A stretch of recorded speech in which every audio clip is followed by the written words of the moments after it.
Mr. Mayor, we live. Great, thank you for that. So today is September 7th, 2022.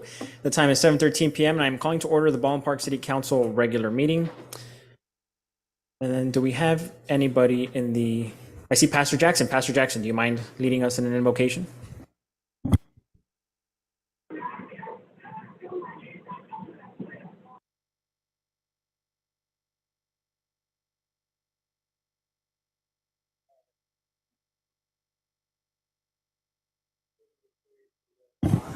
Sorry, Pastor Jackson, you turn on your microphone.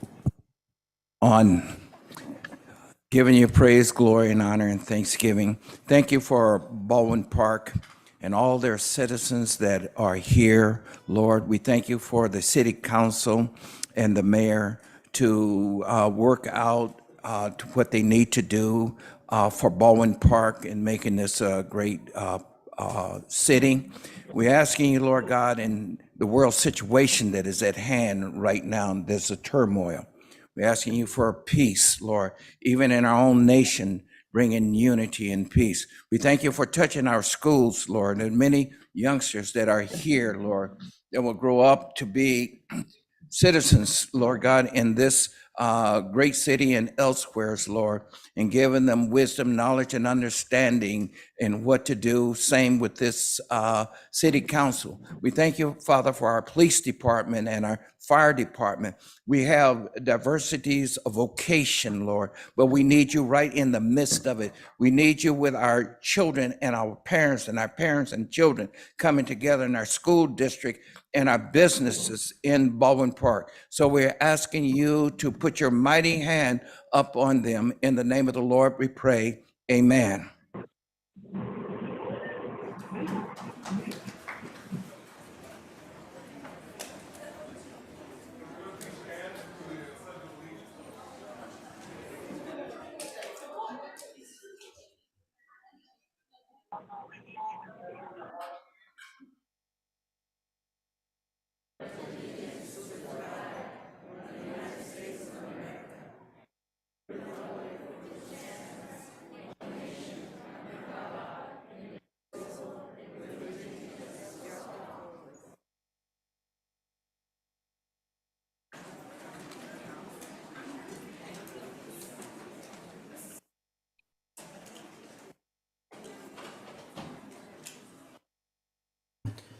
All right, thank you for that.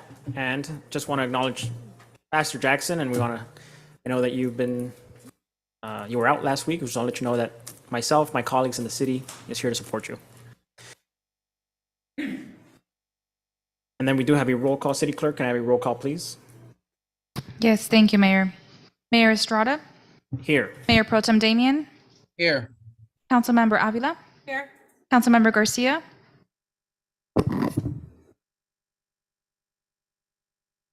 I think she's trying to log in, FYI. Councilmember Hernandez? Present. Thank you. Contreras is here. And of course, we can't forget our city treasurer, Marie Contreras. Hi, Marie. Nice to hear from you. Thank you. Same. Good. Glad to have you with us. So we are going to go ahead and get started. We do have a packed house today, so just bear with us. And we do have the certificates in recognition of the All-Star champions, and it's presented to the Baldwin Park American Little League Softball All-Stars team.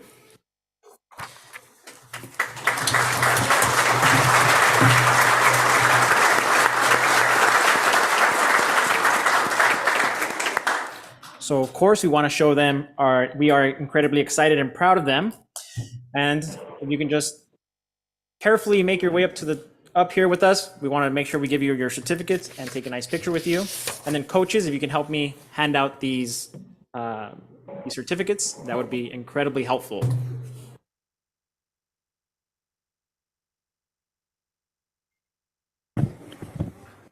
And just a couple of stats. So the 10-year-old softball All-Stars team won districts, sectionals, and competed in the SoCal Regionals. 12-year-old softball All-Star teams won Tournament of Champions and districts. And the 14-year-old softball All-Star team won districts and made it to the semifinals in SoCal Regionals. They need to go down here.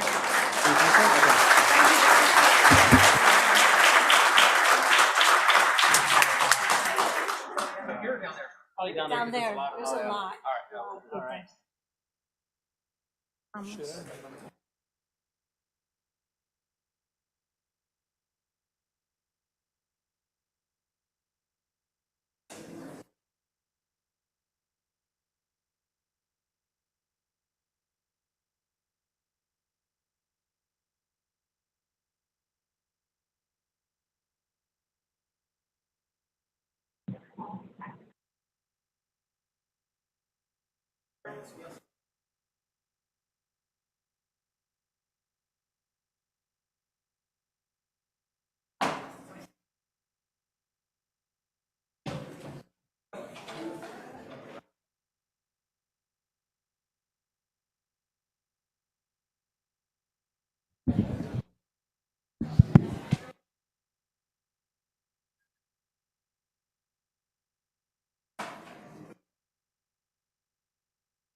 All right, so do we have everybody up here?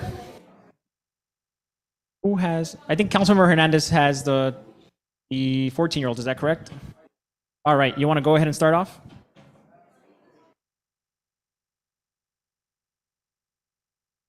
Yeah, let's see.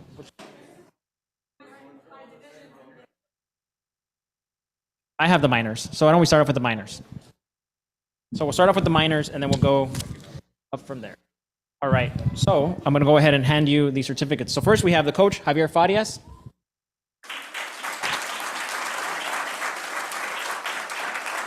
Have Alfred Mena.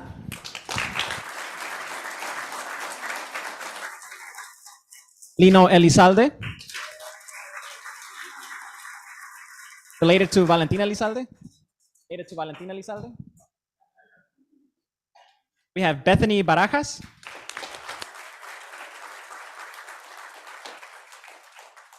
Savannah Mena.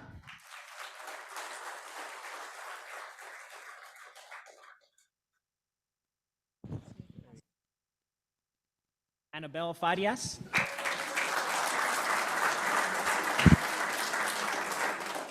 Jasmine Macias.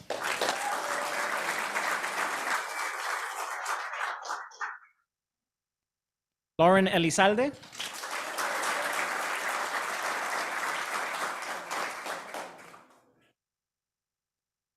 I have Brielle Mendoza. Ella Gutierrez.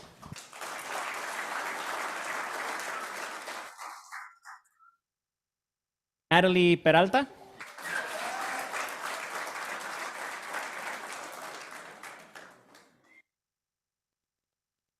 Emily Velasquez.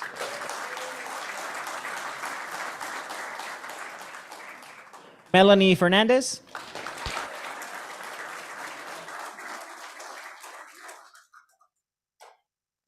Jessica Rosas. And have Isabella Arellano.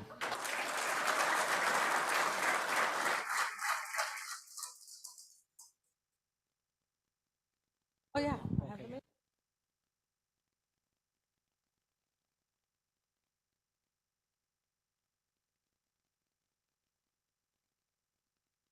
Okay, and this is for the major division. This is the 12-year-olds All-Star team. Can I hear it for the 12-year All-Star team?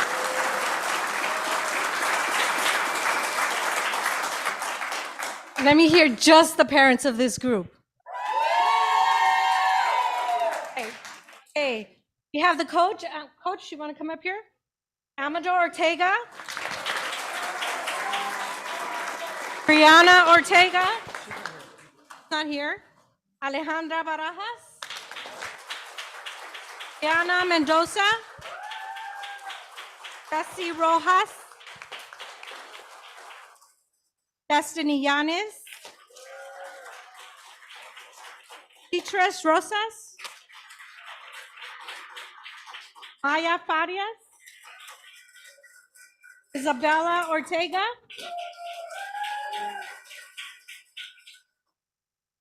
Andrea Mendoza.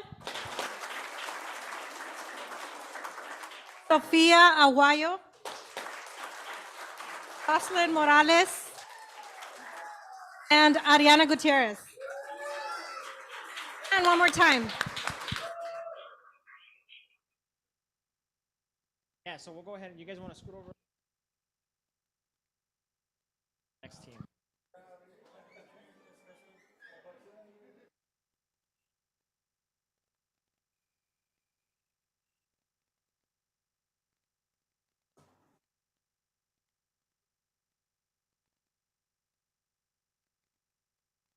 Real quick here. Coach, come on up. Excellent. And now we're going to do the Baldwin Park American Little League 14 and up All-Star team.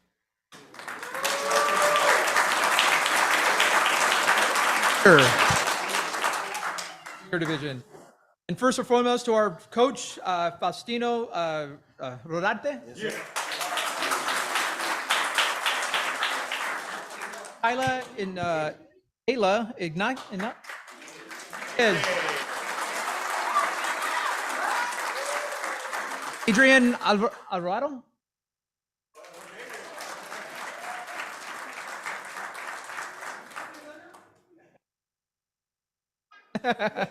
Jasmine Soria.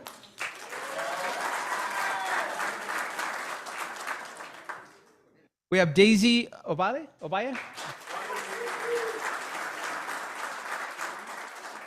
We have Emmy Montezuma.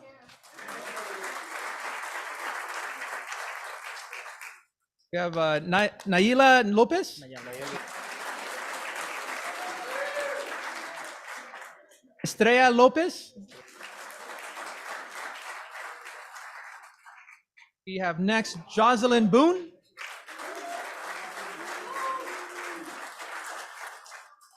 Sofia Hirogin.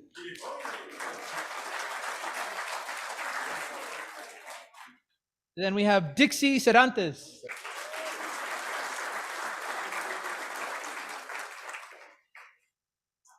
Ah, some great names. Great pronunciation. We're very excited to have you all here with you and celebrate your children and your teams.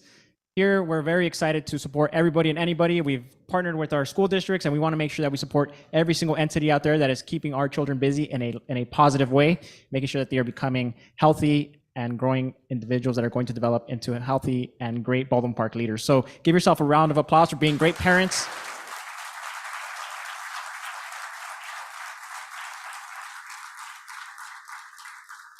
And of course, your teams and your coaches who are out here dedicating it and making Baldwin Park proud.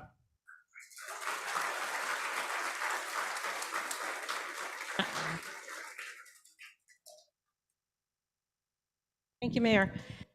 Thank you again for everybody that has taken the time to make a difference in these students' life. I know the parents, it's not easy, but you are there for them no matter what. I think these girls will appreciate it if they don't already do. In time, they will see everything that you as parents do for them so they can be successful. Because of you parents, they're able to get to practices, they're able to go to their games, you make sure that they're fed so they have energy out there, and you keep pushing them to be motivated. So thank you, parents, because without you, they would not be up here. Girls, give your parents a big hand.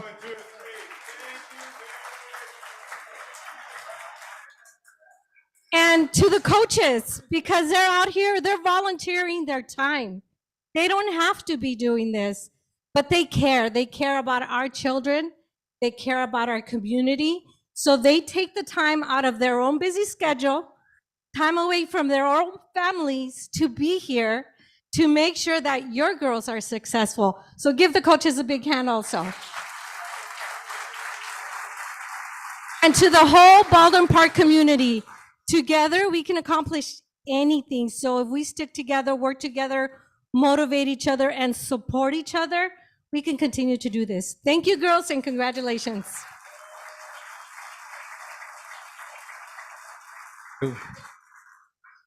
First and foremost, let's see the hands for the team moms and the team dads. Come on. Come on. Who are the team dads, team moms? Gracias. I always like to recognize them because when I played Little League, it was a Capri Suns that I enjoyed. That's the only reason I went to practice. That was a bribery. for me to enjoy that. So again, thank you to the parents, the coaches, and all those that support them, because today is a day of success to illustrate how proud we are of our young women and future leaders of our community. So with that, I want to say thank you for being here, and more importantly, next time, tell us that the dress code is to wear Converse or Vans. All right, because that's the theme that I'm seeing here. We all have them. We could have done it. So with that, again, gracias. I wish to see the future of your successes, and we'll see you here in the coming years. Perfect. Thank you.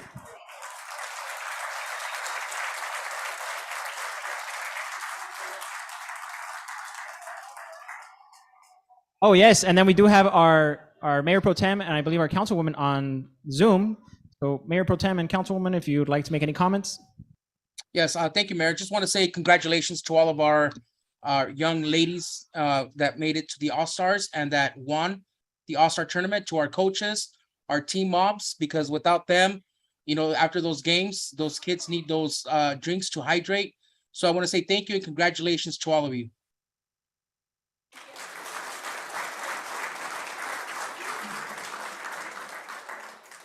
Yes, Mayor, thank you for the opportunity to congratulate these extraordinary young women in our community. I want to congratulate each and every one of you for the excellent job that you have done in representing your city. And I want to congratulate you as a team and, keep on working together as a team and see how far you can go. I also want to thank our coaches and our parents and those caretakers out there in the audience. As has been mentioned by my colleagues, you set the foundation, you make it happen for these youth to shine and to aspire to great heights. And so, girls, I hope that you really appreciate all that your parents and your caretakers do for you. And don't forget to say thank you. And we recognize all of you for your very favorable contribution to our community. Thank you.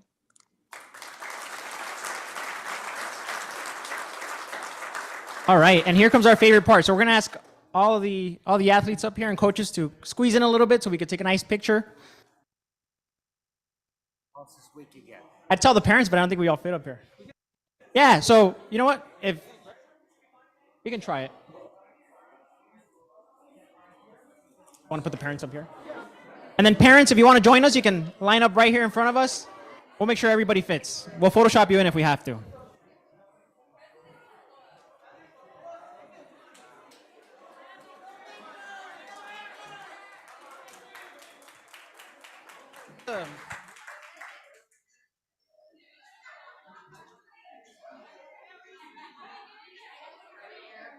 And the other banner on this.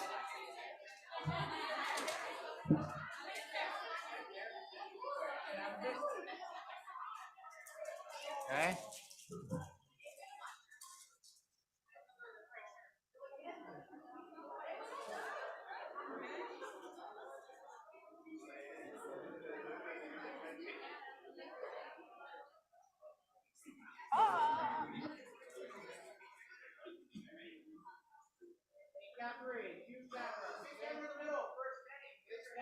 This one first, and I have I have a few in my brain.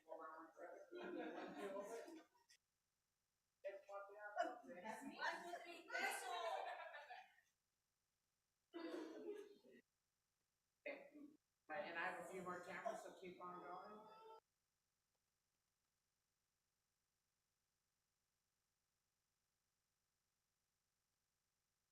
I'm gonna jump in, hold on.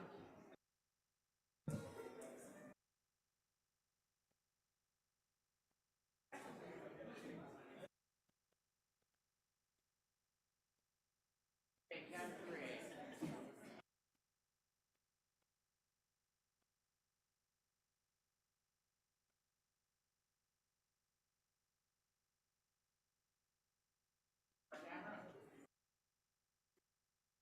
Last one.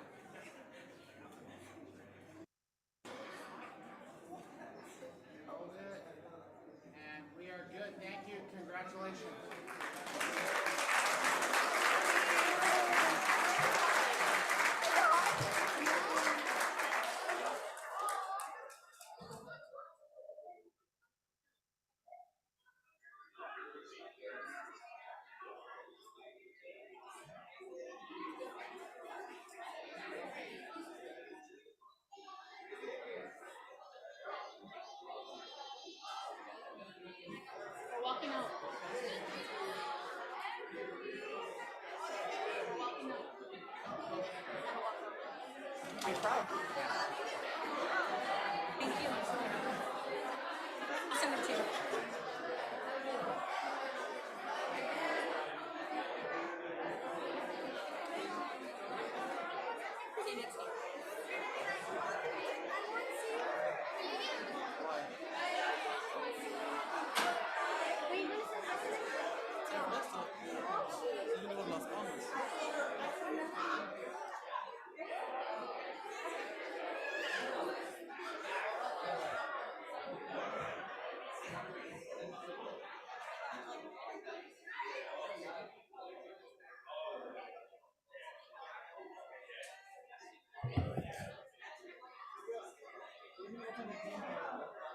Okay.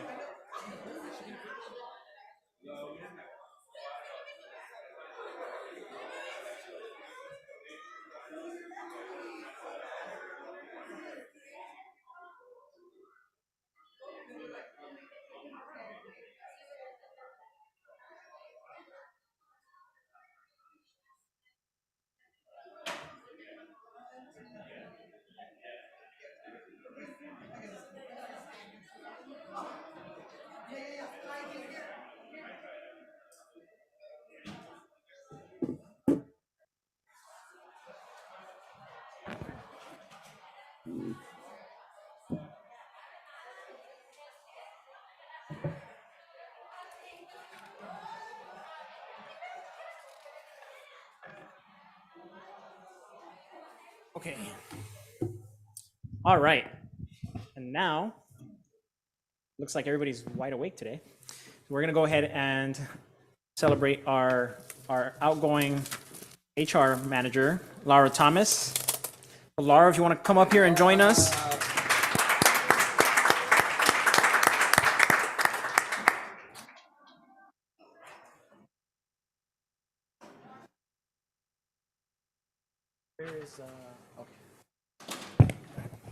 So I have a brief biography here for Laura. So Laura has spent virtually all of her career in public service, both at the federal and local government level. After obtaining her master's in public administration and a minor in human resources administration, she began working for the federal government and later launched a professional career in human resources with the city of Los Angeles.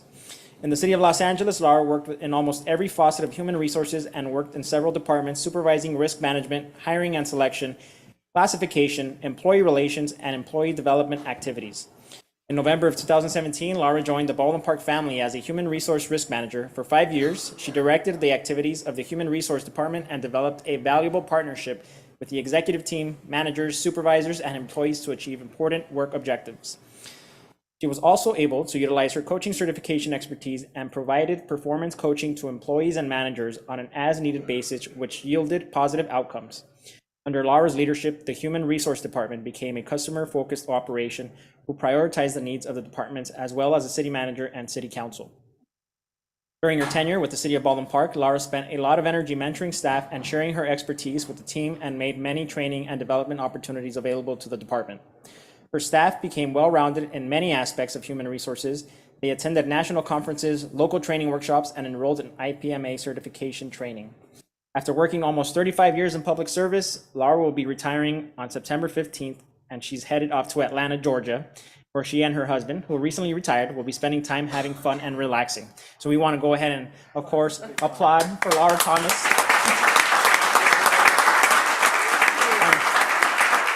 And celebrate, we want to celebrate her and her achievements here in the city of Baldwin Park and for helping us hold down the fort for 5 years. We know that city government is sometimes complex place to be, but we're glad you held through, and we wish you the best during your retirement. We know you have Georgia on your mind, so I'm sure you're going to blast that song. Isn't there a song? On your way there. Yeah. Sing it. So I'm going to go ahead and give the floor to my council members, my colleagues, if you guys have any comments for Laura. Go ahead.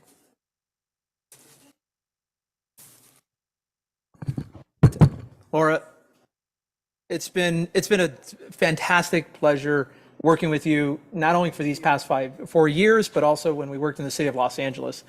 You may not remember it, but I think in 2015, when we rolled out the disaster service worker program in Los Angeles for each of the various employees that we did back then, So, my experience is nothing but professionalism, excellence, and commitment to, delivering a great product for city employees. As our frontline protector, right? Not only of, harassment claims and things of that nature, you're also there to make sure that we support our employees, to make sure that they have the proper trainings, to be uplifted and to be able to move forward within the city. And encourage them, to all assets of those type of opportunities for our city, for our employees. Because ultimately, when they're producing a good job, they're producing a great service for our residents. So with that, thank you. Enjoy your time in Georgia, and we'll be seeing you. I'm sure this won't be the last time we see you. So it's never goodbye. It's never goodbye. Thank you.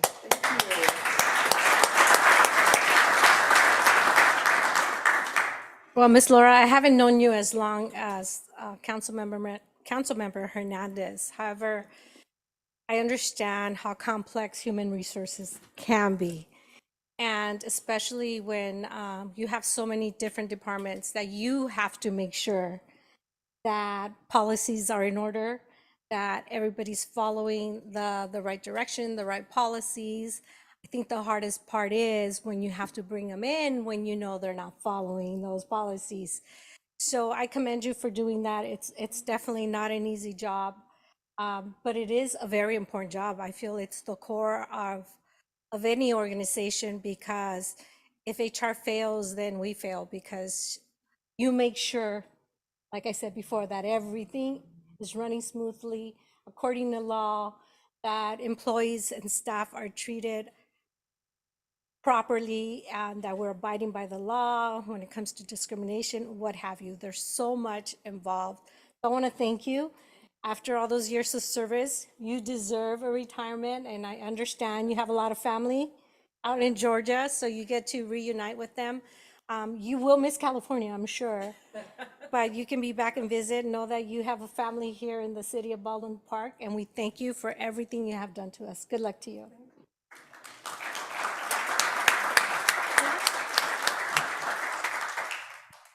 Laura, I want to say, I know I've only been with you for about a year and 9 months, almost 2 years, but my experiences with you has always been professionalism. You've always answered the call when I reached out to you. So I want to say thank you. Thank you for being there. Thank you for being there for our staff. I want to wish you nothing but the best, Laura. And like Councilmember Avila said, here is your home. So when you want to come back, don't forget to stop by and visit us. So wishing you all the best and good luck in Georgia.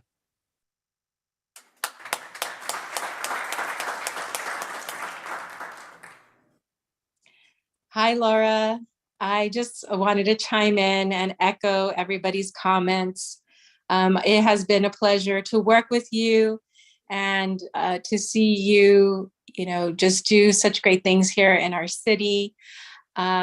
Great work, great professionalism, always.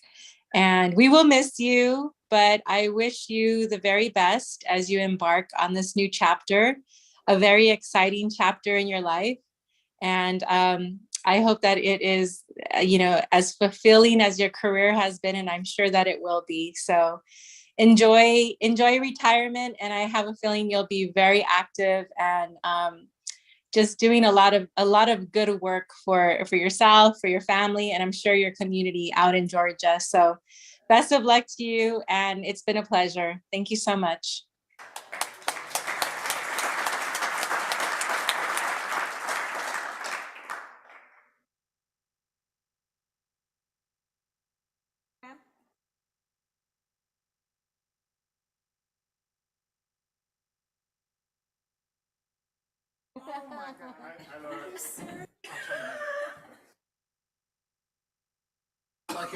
Yeah, hi. I just we have a little something for you. We want to present you with your own street sign. No,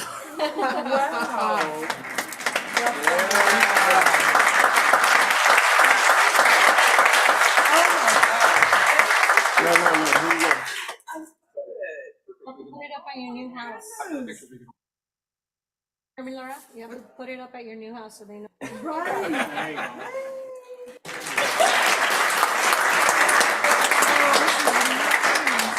All right. Before let me just give her the plaque, and then the floor is all yours. So Laura, with the signage comes great responsibility. Don't go trying to name streets after yourself, okay? So Laura J. Thomas, Human Resource Risk Manager, November 2017 to September 2022. In recognition of close to 5 years of service with the City of Baldwin Park, we commend you for the unconditional dedication you have given to colleagues, all city employees, and our entire community. Thank you for all the hard work you committed to making the HR department operate efficiently. We wish you a happy and blessed retirement. September 7th, 2022, Emmanuel J. Estrada, Mayor, Daniel Damian, Mayor Pro Tem, Council Members Alejandra Avila, Monica Garcia, and Paul C. Hernandez, and of course, our City Treasurer, Maria A. Contreras, and our City Clerk, Marlon Garcia.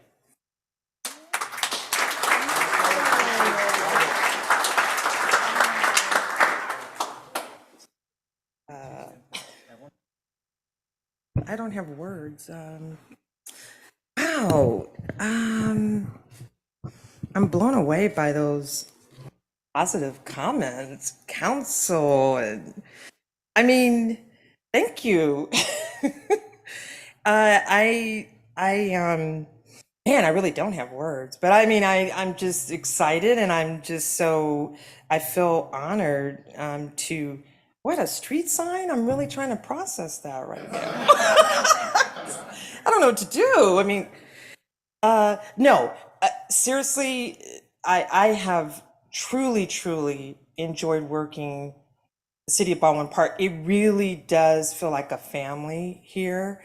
And I've gotten nothing but support from city manager on down, all the council members, the directors, employees, managers, so supportive. And they've heard me say this. This is not the first time. I've been saying this, sound like a broken record, but I tell them, and I even sent an email not too long ago too, just to thank them for just everything that they've done.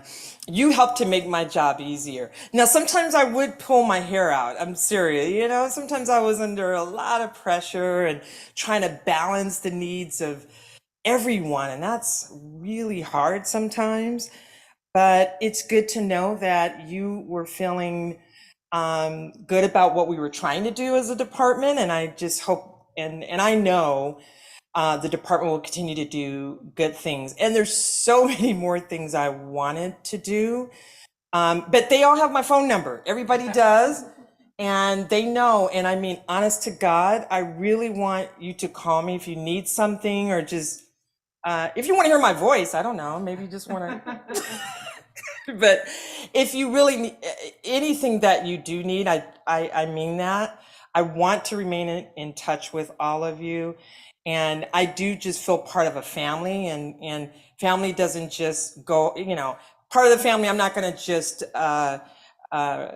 disappear. You know, I'm just here and still connected to all of you. And so just thank you. I mean, I'm just like, wow, I'm kind of blown away by by this. So is there any money in here? No, they help me travel to Georgia for gas, and but no, they know I'm always joking. This is wonderful. This is really wonderful. And thank you so much. I enjoy working with you. And let's just stay connected. That's the main thing. Thank you so much. Thank you, everybody out there too. Oh yeah, pictures. No, I want to sign. Yes. You're gonna have to pay extra. Let's see. I'm gonna do my sign like this. I'll bounce it out. Ricardo, do you mind taking pictures? Our commissioner will take pictures. And if you mind.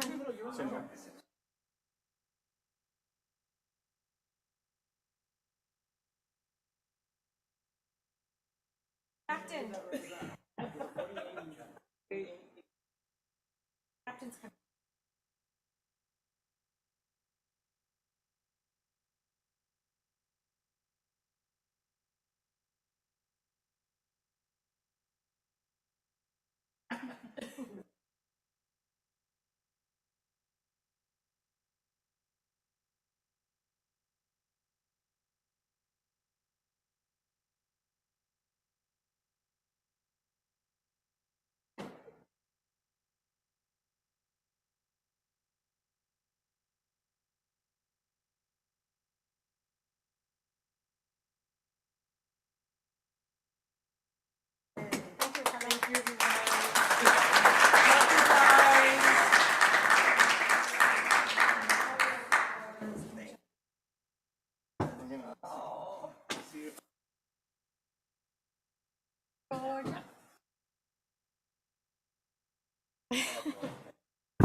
All right, so we want to congratulate Laura. Enjoy your sign, enjoy your plaque, enjoy your retirement. I'm sure we will see you when we visit Georgia. We have a free stay at your house, right?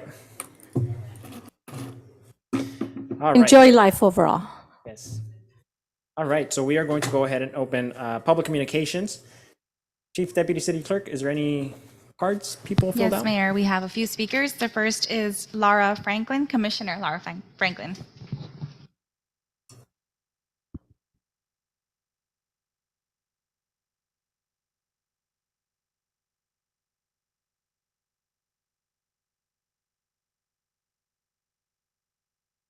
Good evening.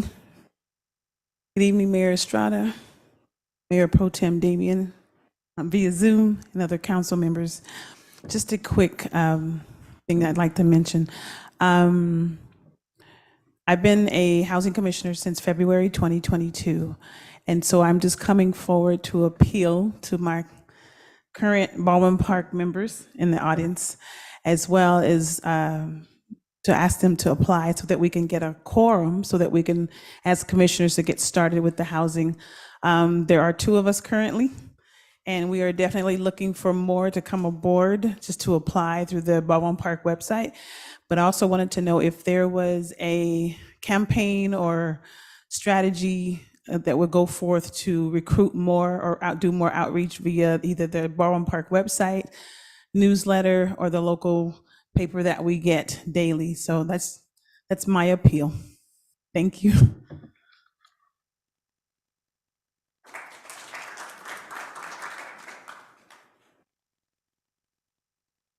I'll be in contact with you, Commissioner. Thank you for your comments. The next speaker is Christian Sigüenza. I'm sorry if I'm not pronouncing that correctly.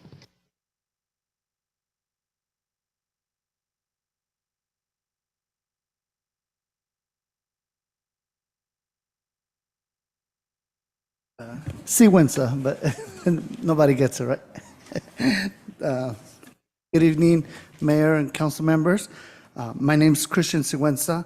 I currently work at Kaiser Baldwin Park, and I work in the laboratory. Today, I'm here to plead for the $25 minimum wage.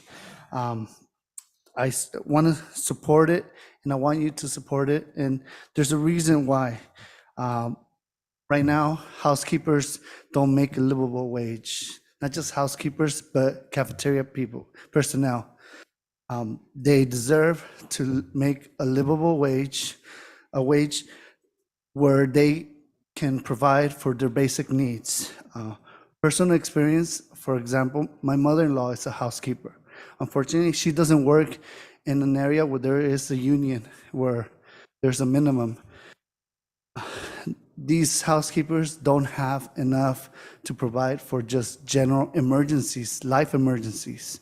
An example is a couple years ago, she was diagnosed with cancer. Unfortunately, she doesn't make a livable wage. She was making $13, $14 an hour. That caused her to build up a ton of debt. Luckily, my wife and I, we both work at a facility where we are union, and we make a livable wage. We both work and we make above the 25, and we were able to help her out. But that is only one example of thousands of people that cannot afford just basic needs. Basic needs like paying rent, buying food, or providing health care for themselves or their children. And I plead to you to please pass this ordinance and raise the minimum wage, especially after corporations are making billions in profits. $25 is not a lot to ask for these employees. Thank you.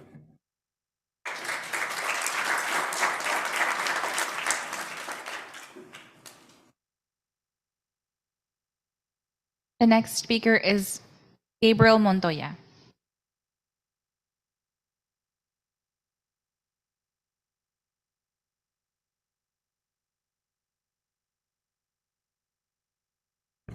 Good evening, Mr. Mayor, City Council members.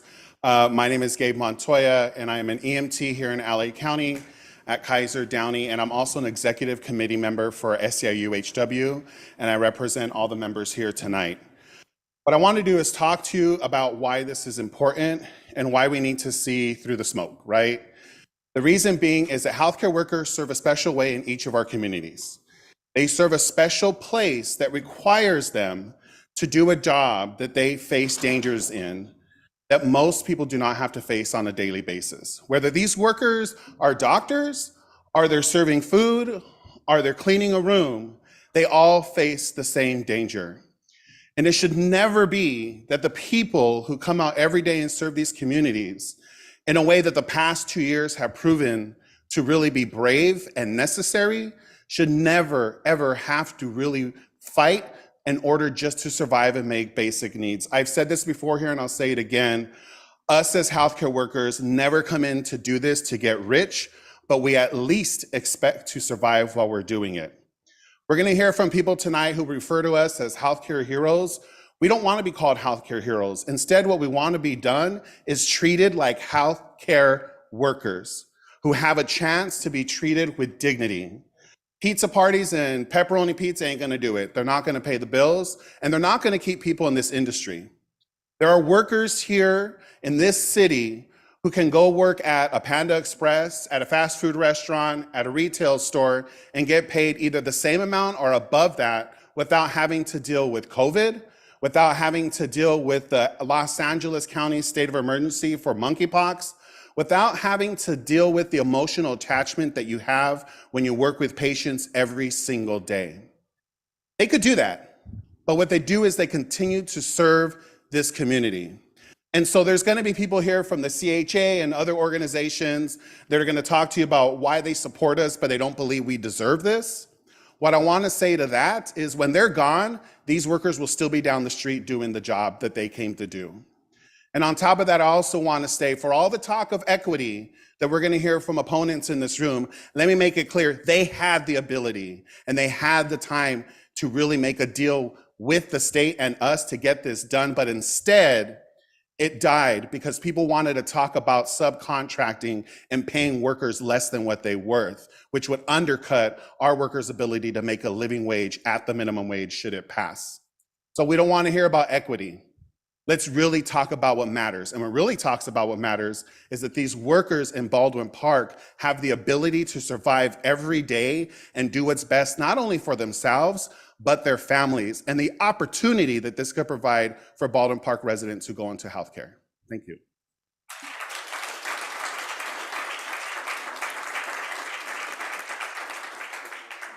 The next speaker is Omar Hernandez.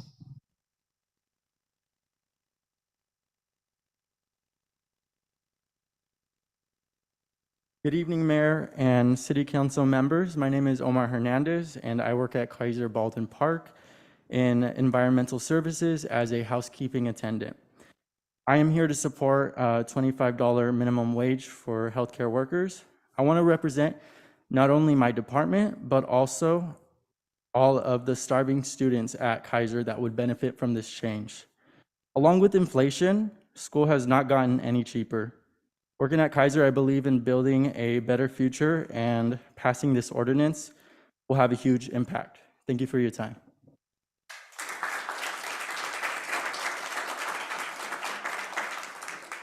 The next speaker is Norris Cotto.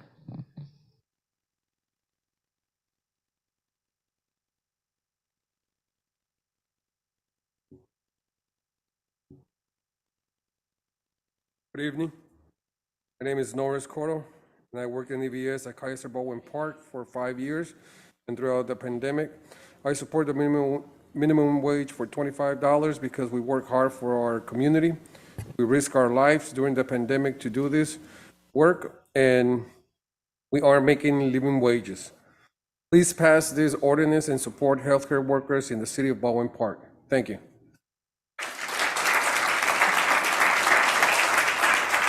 Next speaker is Jose Martinez, and he will need an interpreter.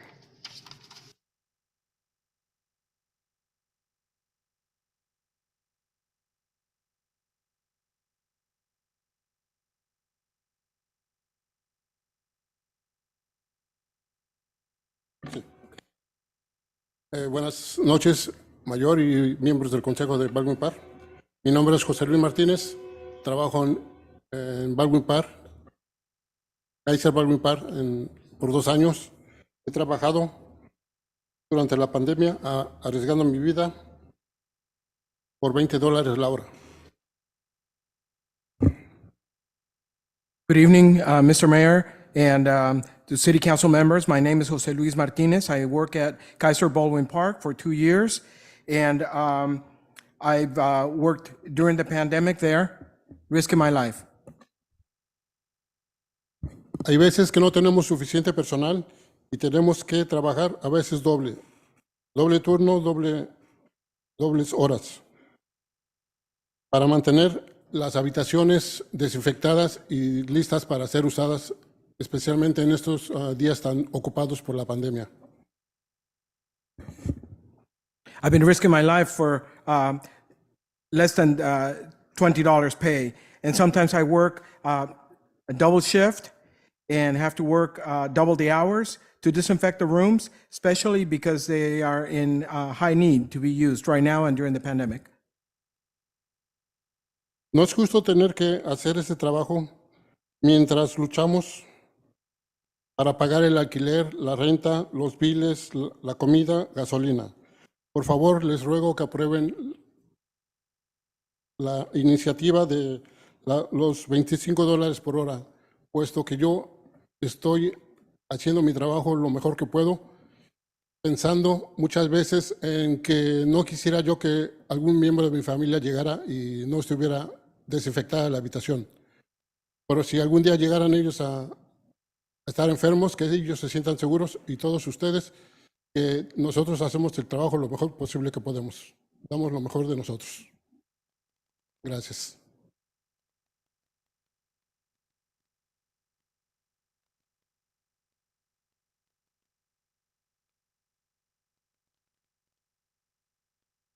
I think it is unfair that we have to work and have to fight in order to pay our rent, our bills, groceries, and all expenses. I beg of you to approve the initiative that would make a $25 an hour wage in order that I can do my job the best way possible. When I do this, I think of members of my family who might come to need a room sometimes, and what if it has not been disinfected for them, for you, or for any person that needs it? I would like to be able to do my job in the best way possible and to do what is best. Thank you. Thank you. Buenas noches. Good night and thank you. The next speaker is Paulina Rivas.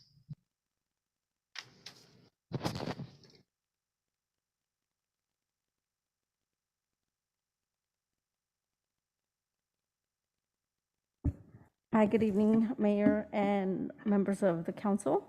My name is Paulina Rivas. I've worked in the pediatrics department at Kaiser Baldwin Park for about 5 years. With more and more workers leaving for higher paying jobs, we are all doing the work of 2 or 3 people. It makes it hard to do our job to the level of care that we want to provide for our members. Healthcare workers are burnt out and traumatized from the pandemic, and now we are also dealing with monkeypox. Please pass the $25 minimum wage today to retain and attract more healthcare workers in the city of Baldwin Park. Thank you. Next speaker is Mariam Munoz.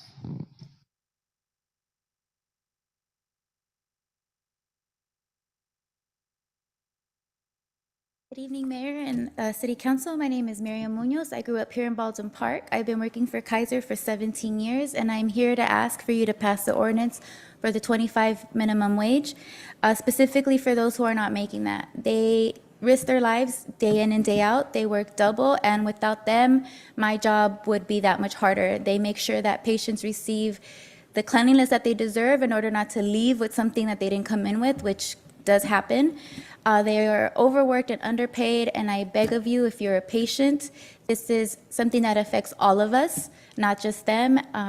So please pass the ordinance for the $25 minimum wage. Thank you. The next speaker is Leslie Brito. Leslie Brito.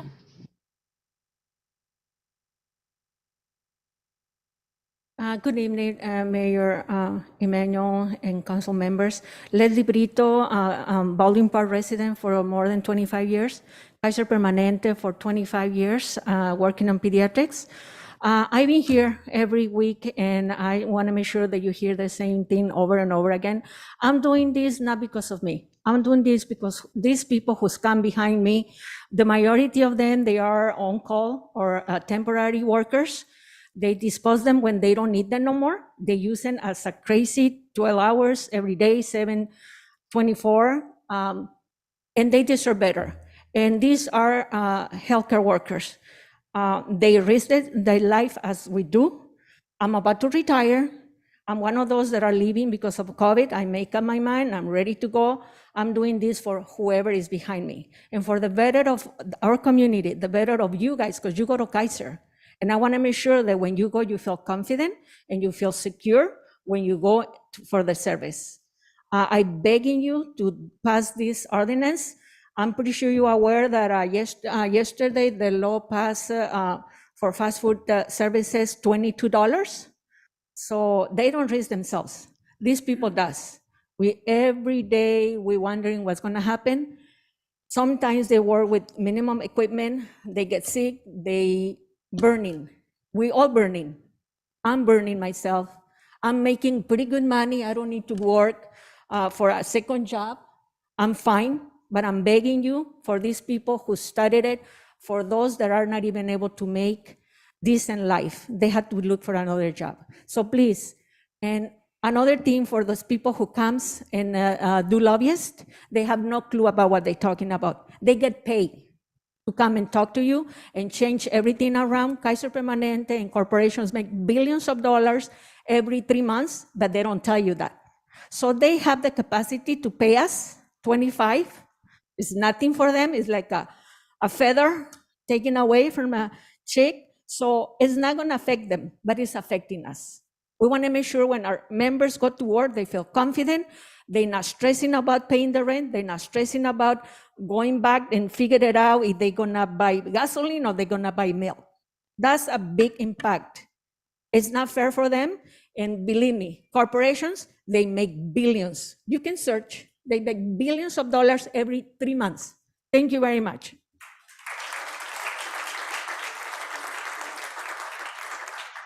Next speaker is Christina H. Christine or Christina? I'm sorry, I can't really get the last name. Anderson? Yeah.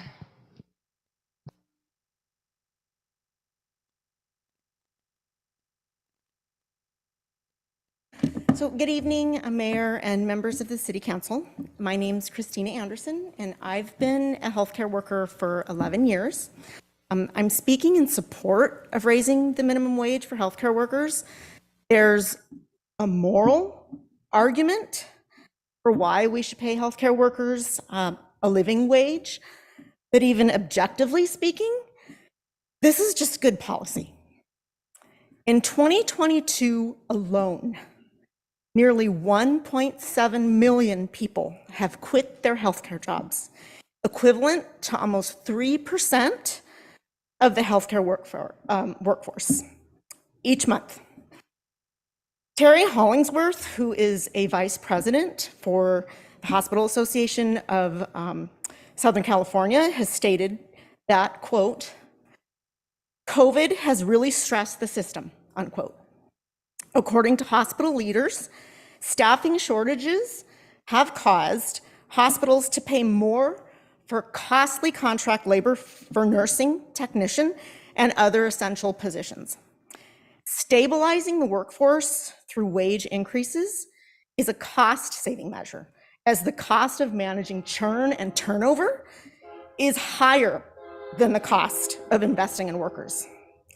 We showed up, we served our community, this community, amid uncertainty and chaos. Many sacrificing their own health, some sacrificing their lives and well-being to do this work. So I urge you to please pass this ordinance tonight. Thank you very much. Next speaker is Mackie Peters.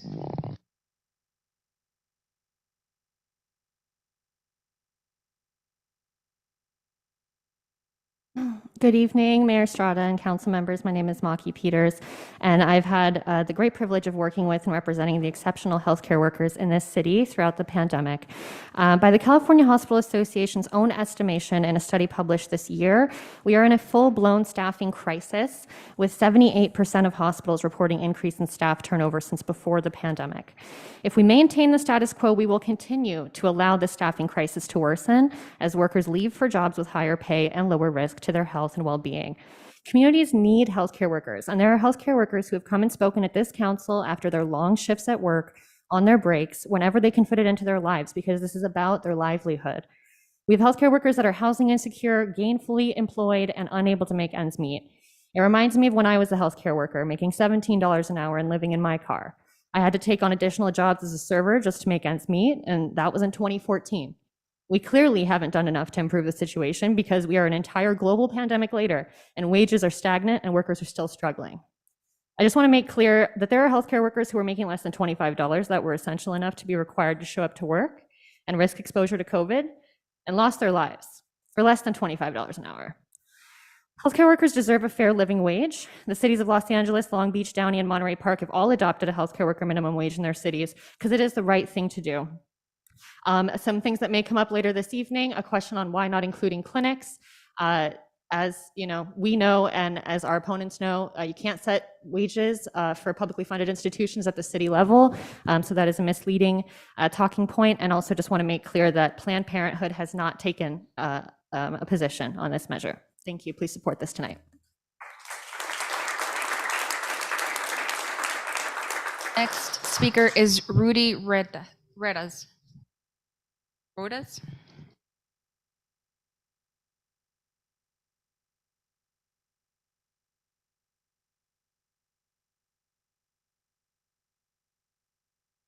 Hi, Baldwin Park City Council members. My name is Rudy Rodas, and I've been working in Kaiser Baldwin Park since 1994, when only the medical office building was open.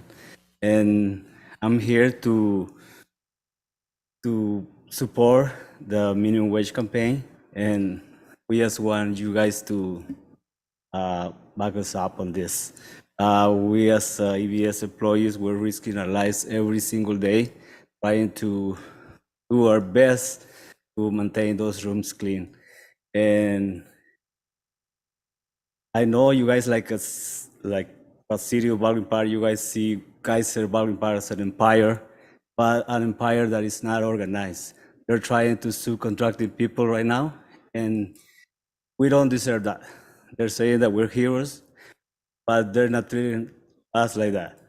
And we are risking our lives every single day. Thank you.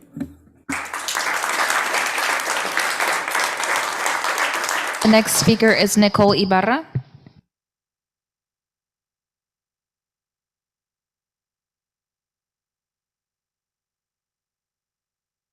Good evening, City Council. My name is Nicole Ibarra. I am a housekeeper at Kaiser Baldwin Park. I am a person just like you, living in these current hard times, where gas prices are at its highest, as well as the cost of putting a roof over our head. We can't even walk into a grocery store without paying less than $100 just for one night of dinner. I don't stand here in front of you being greedy, asking that you approve the minimum wage increase to $25 for healthcare workers. I'm here to ask that you approve it so I can continue to be a hard and dedicated worker here in Baldwin Park at Kaiser and also be able to support my family. Thank you.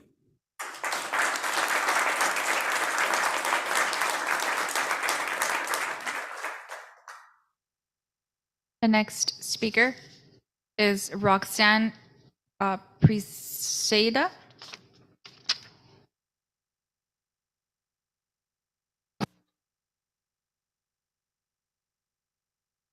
Hello, Mayor Estrada. My name is Roxy Preciado. I work at Kaiser Baldwin Park. I am supporting our healthcare minimum wage to be $25. I worked firsthand in the pandemic all throughout the time. I didn't have any time off. I've seen death I've seen where our hospital had over 280 patients positive with COVID when there were code after code after code. It was to the point where our hospital had 2 freezer trucks, 2 diesel trucks full of bodies, 6 bodies wide, 6 bodies high. And we were having to tag them. And it's just a really ugly experience to feel that we don't even make the $25. We can't even afford to make ends meet with the cost of gas, food, living. It's hard for some of us. We have single parents that are raising 2-3 children on less than $20 an hour. We're working short staff, we're underappreciated and overworked. So we just please ask if you can please pass the $25 an hour. Thank you.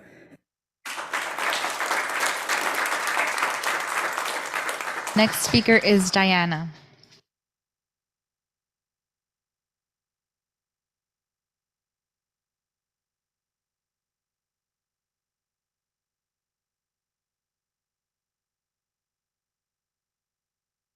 Buenas tardes, mi nombre es Diana Guamea. He trabajado por muchos años en Kaiser Permanente, por más de 20 años. Soy ciudadana de Baldwin Park por 30 años. Good evening. My name is Diana Guavea, and I have been working at Kaiser Baldwin Park for more than 20 years. I've lived in Baldwin Park for 30 years. He trabajado en el área de salud, cuidado de la salud para Kaiser Permanente. Seré breve. Hoy estoy aquí para apoyar la iniciativa del salario mínimo a $25 la hora. Para muchos de mis compañeros, muchos de ellos hubieran querido estar aquí presentes, pero debido a que muchos de ellos tienen trabajos, segundos trabajos en las tardes, para poder sostener a sus familias.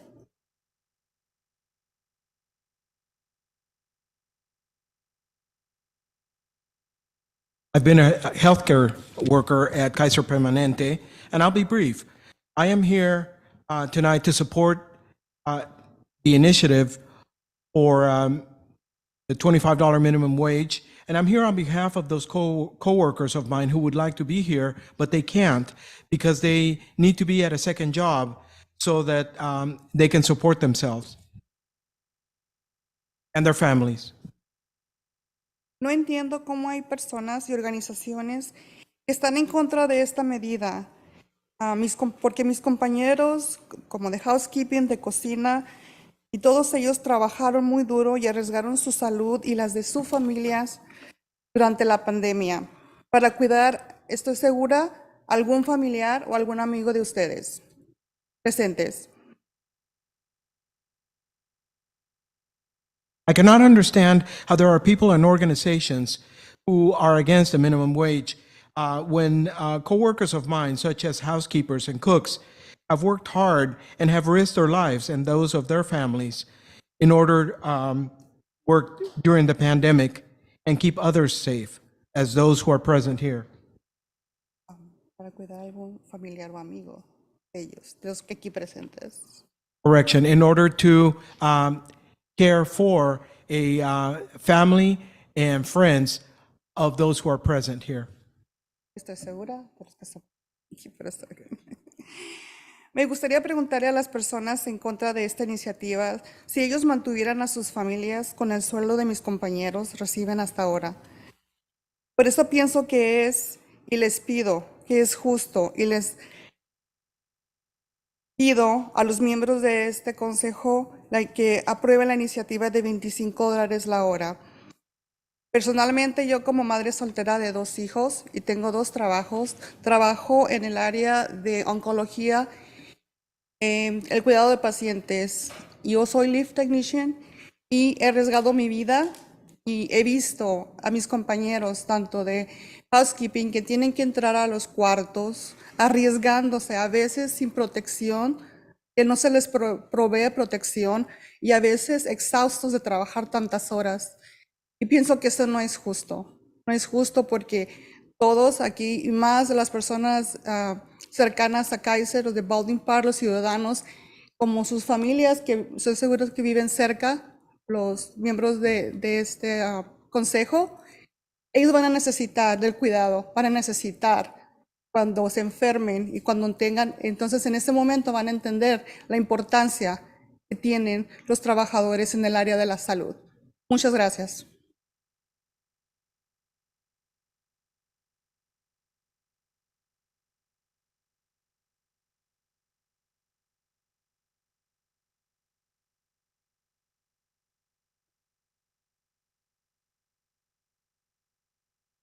I want to ask again for your support for the minimum wage. And I ask those people who would oppose this, is it fair to ask for a law that provides for a $25 minimum wage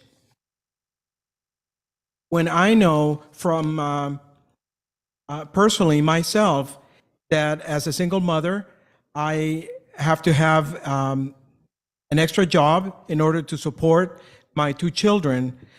I am one who works at the oncology department in patient care.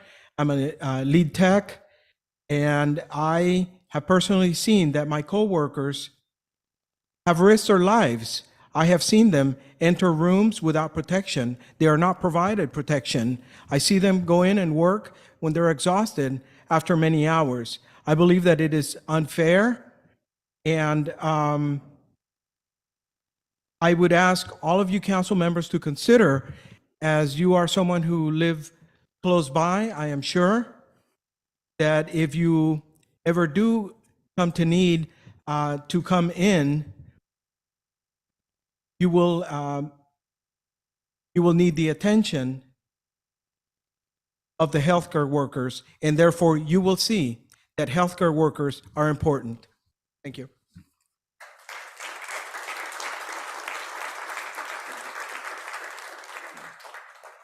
Next speaker is Nairi Bagdasarian.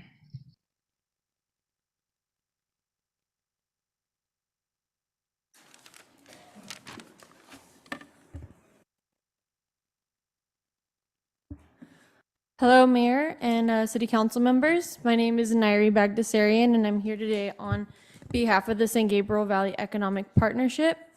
I want to thank you for hearing me today and for the times I've addressed this body before.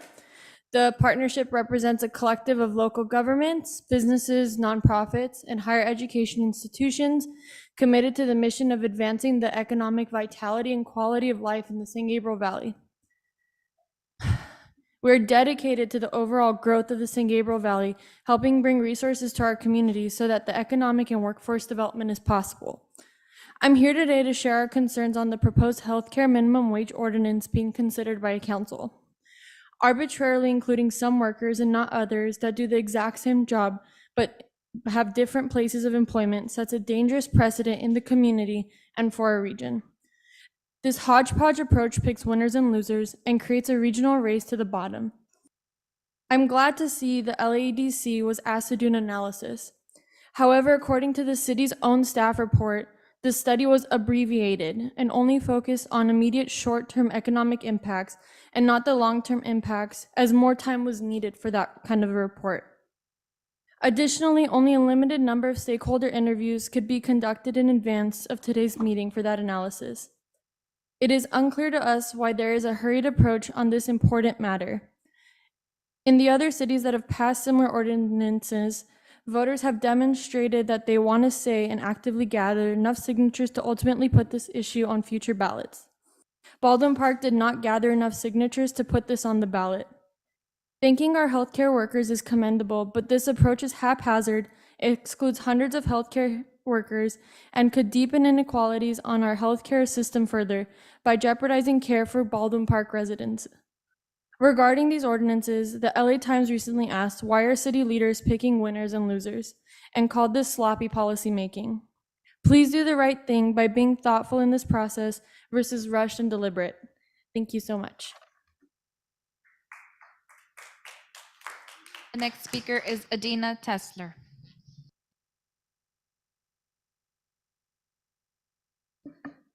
Good evening, Baldwin Park City Council. My name is Adina Tesler, and I'm with the Hospital Association of Southern California. We represent more than 180 member hospitals and 35 health systems, including facilities in Baldwin Park. And I'm here tonight to comment on the proposed healthcare wage ordinance that Council is considering. First, I want to thank the Council and the City Manager for allowing us to share our concerns on this proposed ordinance and to include us in the dialogue. We appreciate that the City Council made an effort to better understand the effects of such a measure by working with LAEDC on a, albeit brief, economic impact analysis.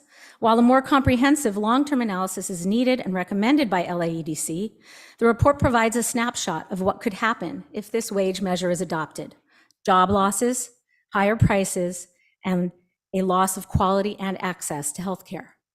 The proposed ordinance, which would mandate 67% increases in the minimum wage for only certain workers, has far too many risks and long-term impacts, and the report itself encourages policymakers to consider and weigh all costs before moving forward. Baldwin Park is in a unique position to take that recommendation to heart and to take your time and explore your options. Further, because this measure did not garner enough signatures to be placed on the November ballot, the Council is under no time constraints to make a decision on this ordinance. As an organization dedicated to improving patient care in the communities our hospitals serve, we wholeheartedly agree that healthcare workers deserve support, recognition, and a living wage for the work that they do. But this ordinance does not uplift all healthcare workers.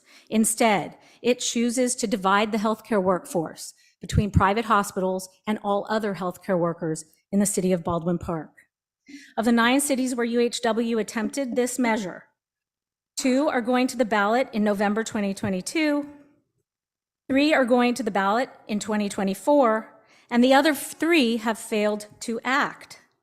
So acting on this today would make Baldwin Park the only city implementing this ordinance. I wanted to comment also on some of the comments made by the folks that came up here earlier. A person working as a housekeeper in a facility, a medical facility, and not making even minimum wage is not working at the private hospitals that you're targeting. They might be working at a community clinic or at a home health care facility or at a senior nursing facility, but your ordinance will not be helping them. We urge you to take your time and review LAEDC's report and to think about how this will impact the healthcare workforce and your community's access to healthcare. We respectfully urge that the Council vote no on this flawed measure. Thank you for your time. The next speaker is Jaime Rojas.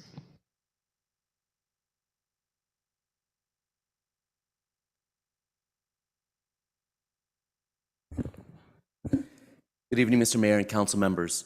My name is Jaime Rojas. I represent a broad coalition of public and private hospitals and healthcare facilities, senior community organizations, businesses, and healthcare workers opposed to the exclusionary healthcare worker minimum wage ordinance.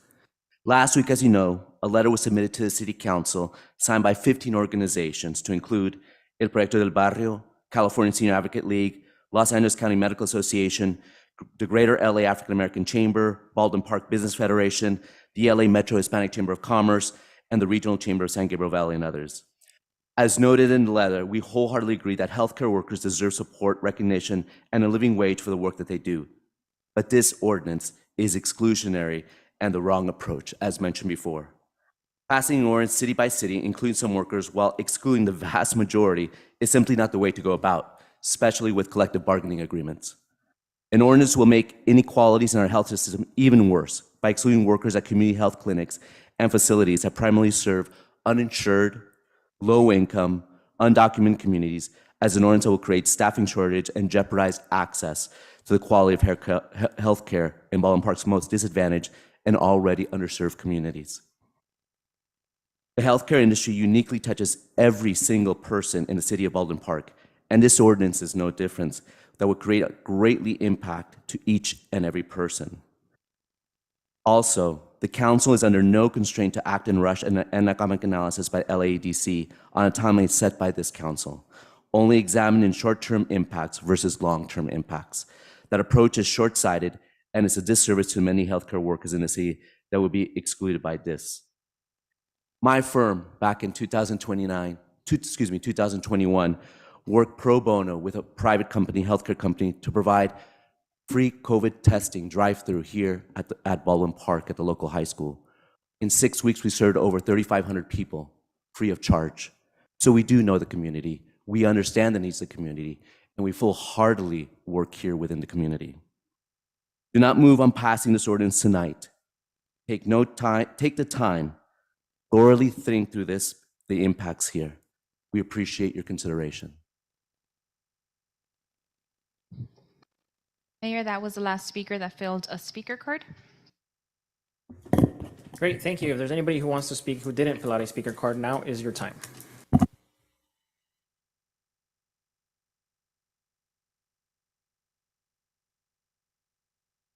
Good evening, Mayor and Council people. My name is Carmen Zaragoza. I've been a healthcare worker for 33 years with Kaiser. I am a person who did get COVID twice, and I did get it from work. We work hard. These housekeeping people, they work very hard.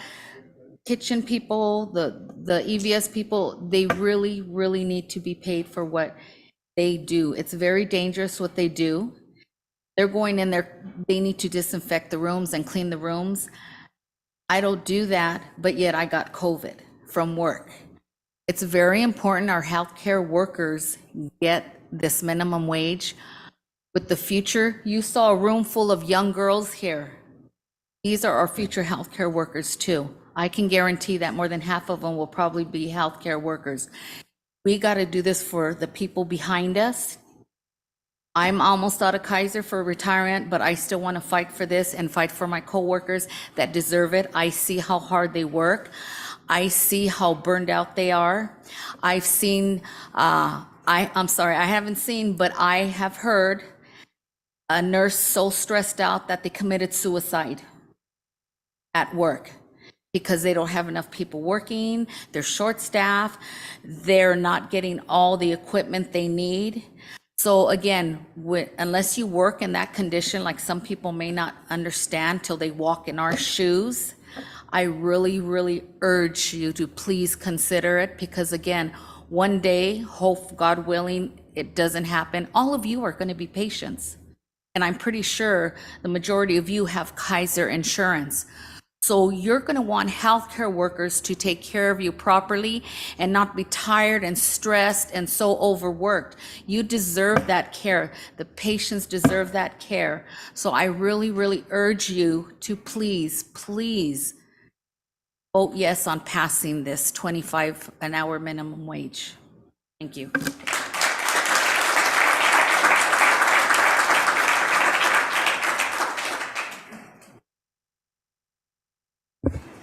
Good evening, Mayor, City Council. I'm from El Monte, Julio Ramirez. I was a union member for many years, and we fought for the union. We make the union. We make the union.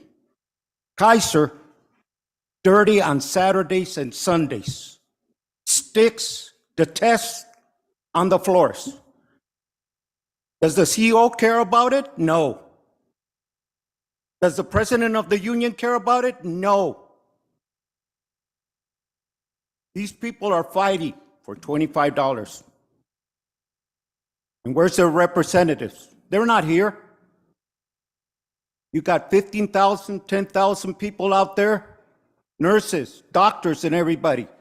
And then you got the RoboCops at Kaiser. Hey, sir, can you get me a bathroom so I can do number one, number two? Take a hike. You call human resource, take a hike. You senior citizen, they disrespect you. Is that what you want? These people are going to be picked on when they go back. You troublemakers. And it's hard when you become a union member. They lost, but they can get back on the ballot and fight for it. It's not easy, your color. When they look at you like a Mexican, do you speak Spanish or English? When you go in there, sir, can I use the restroom? When you see these nurses, they pick on you, the other ones. They don't care. They're making whatever they want. They disrespect these people. Respect them. Look out for them. As a member, I'm retired already, but they're putting their time.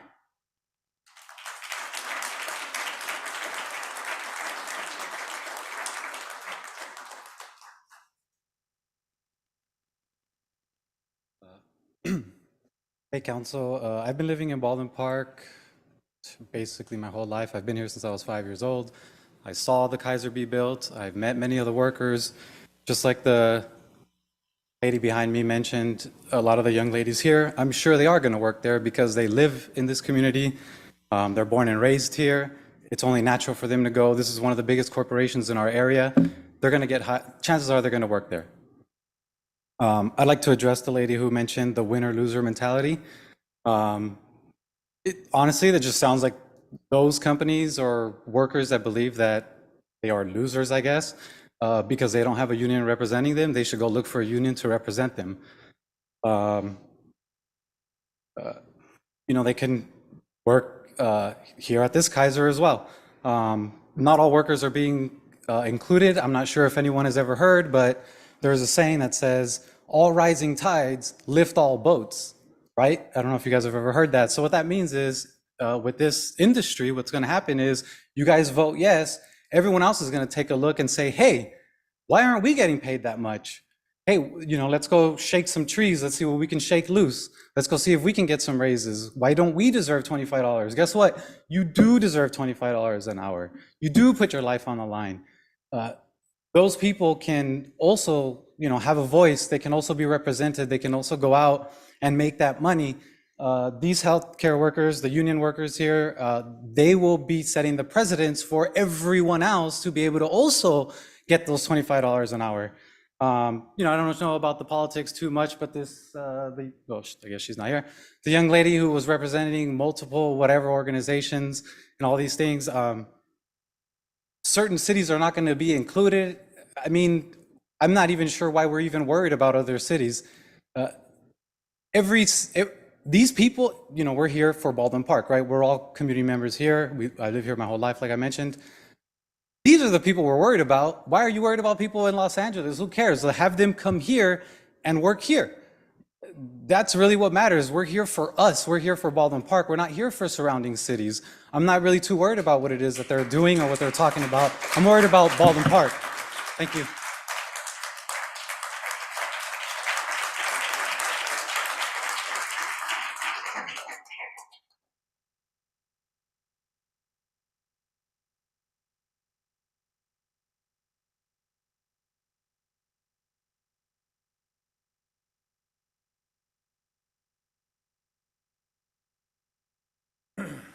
Mayor, elected officials, City of Baldwin Park.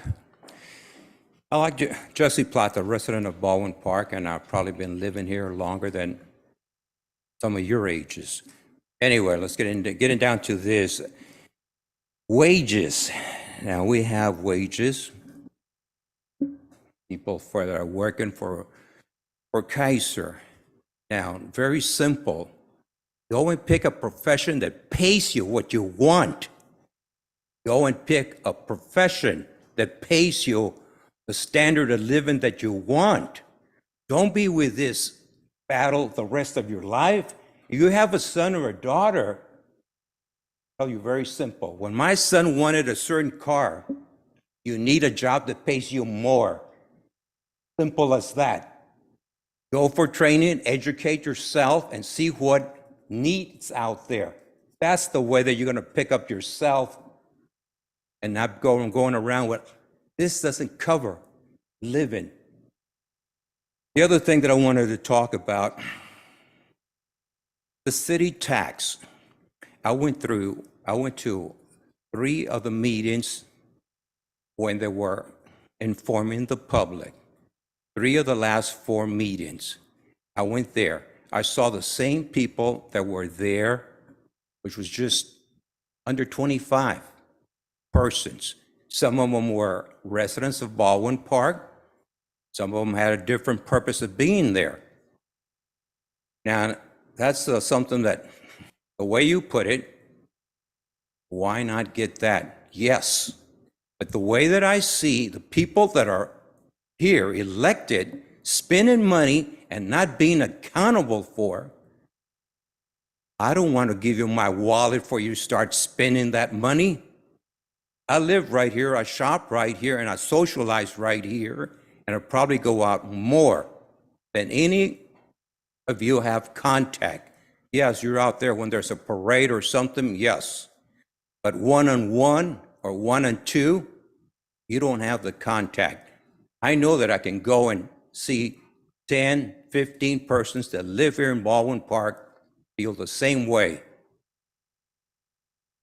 Now, just going and putting on there, I'll go to a project. Main Street, the bicycle path, that's a waste of money. You win and spend the money there. I never seen 2 bicyclists on in the same hour. Why do I want to turn my wallet over to you when you pick up this money and spin it left and right? Thank you.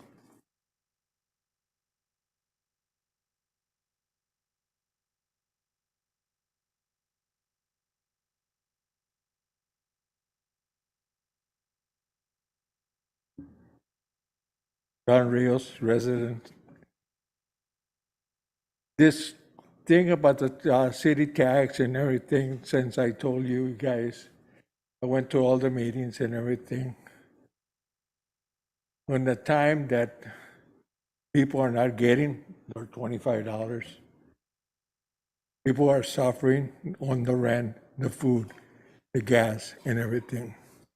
And you guys turn around and try to put it into for November. I would say if you guys get 200 votes within the city to pass it, it'll be too much. And I told you guys in the beginning, don't like to work with people that don't understand the city. I understand the city. I've been here 45 years, okay? You guys in another way, you guys are doing whatever you guys want. You're spending money that we don't have, okay? I asked Enrique to let me know who was going to be in service for the weekends. You still haven't gotten back to me. Ron, you haven't gotten back to me either. You know, we're getting the fruit vendors, the flower vendors back into the city. Why are we losing so many businesses that are leaving Baldwin Park? You know, because the rent is high, you know, so they're leaving. Another thing, I was at the Walgreens the other day, and I was talking to one of the employees right there, and they tell me that people go in there and they shoplift and they have the video cameras on them, and the police goes over there and they tell them we can't do nothing about it. With the videos and everything, you know. We had a stabbing right there down the street from Walgreens the other day. Well, during the weekend, I think. You know, it's something that you guys have to go out into the city and see what the people want. I understand what they were looking for. Better wages, yes. I worked for 35 years for an outfit. I was operation managers, and anything you would go into our laboratories, it was spotless. That's something that Kaiser doesn't have that, okay? Because they're not getting paid? I don't know. Thank you.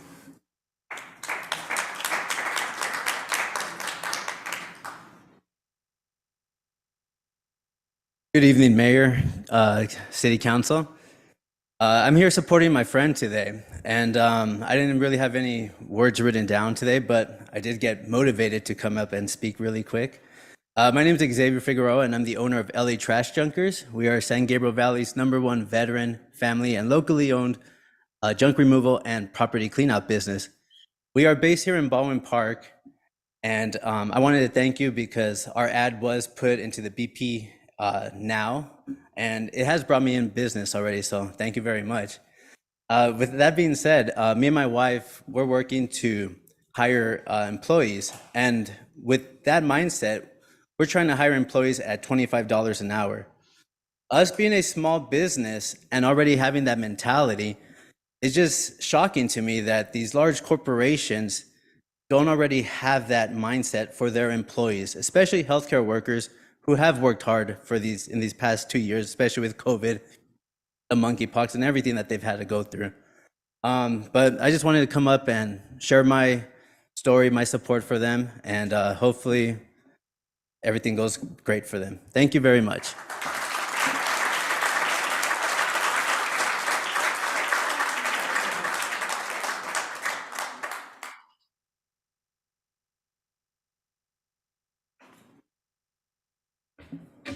Good evening, Catherine Lozier, Baldwin Park Library. The LA County Library has started a series of community feedback events. We have community sessions where customers and residents can share thoughts on services and programs through real-time polls and chats. These sessions are being held virtually online and by supervisory district. The session for library customers in Hilda Solis's District 1 is going to be taking place on Thursday, September 29th from 5:30 to 6:30.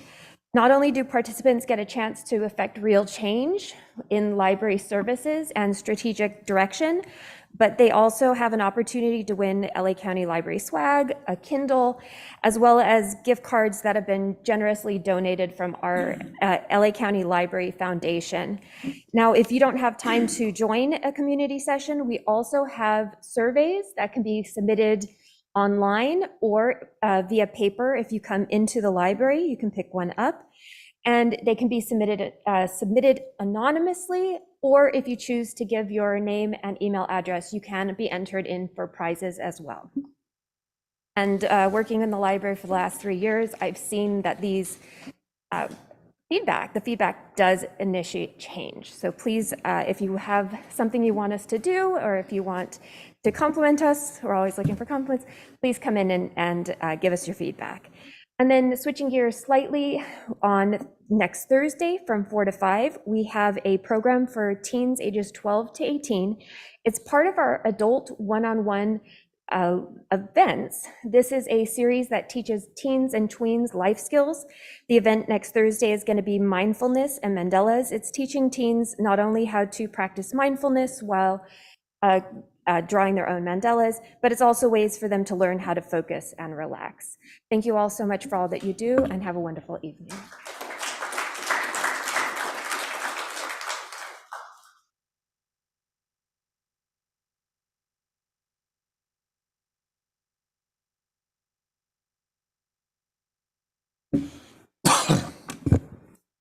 Good evening, Council, business owner since 1980 in Baldwin Park.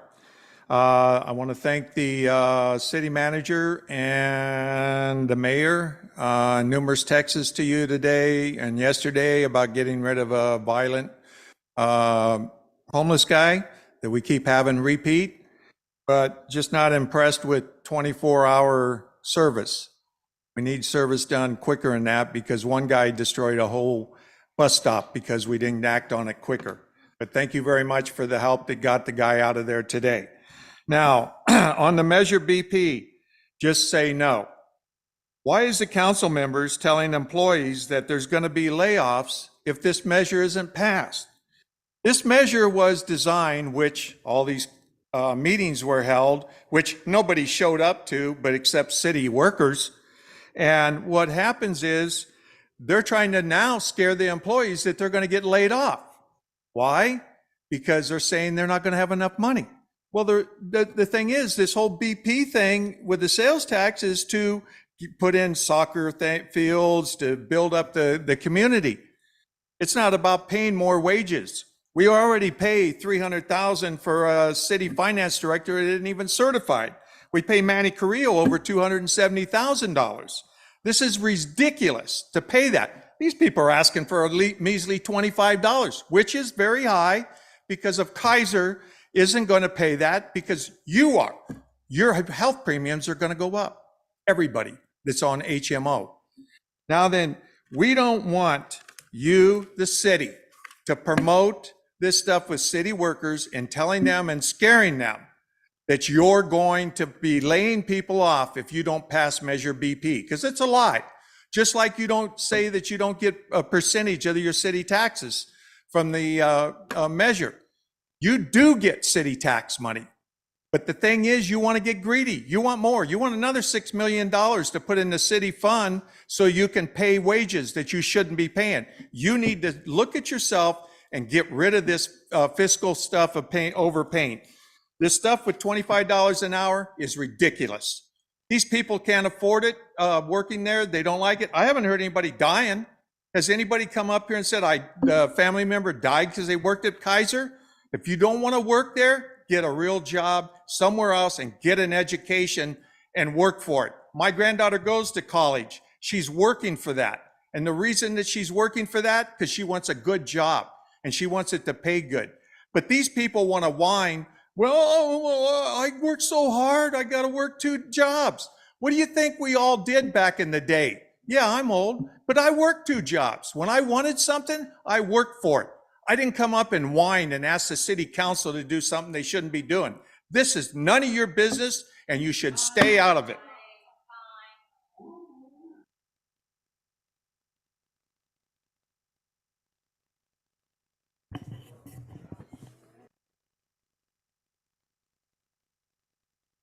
Okay, I'm Javier Navarro. I've been a Baldwin Park resident for 40 years.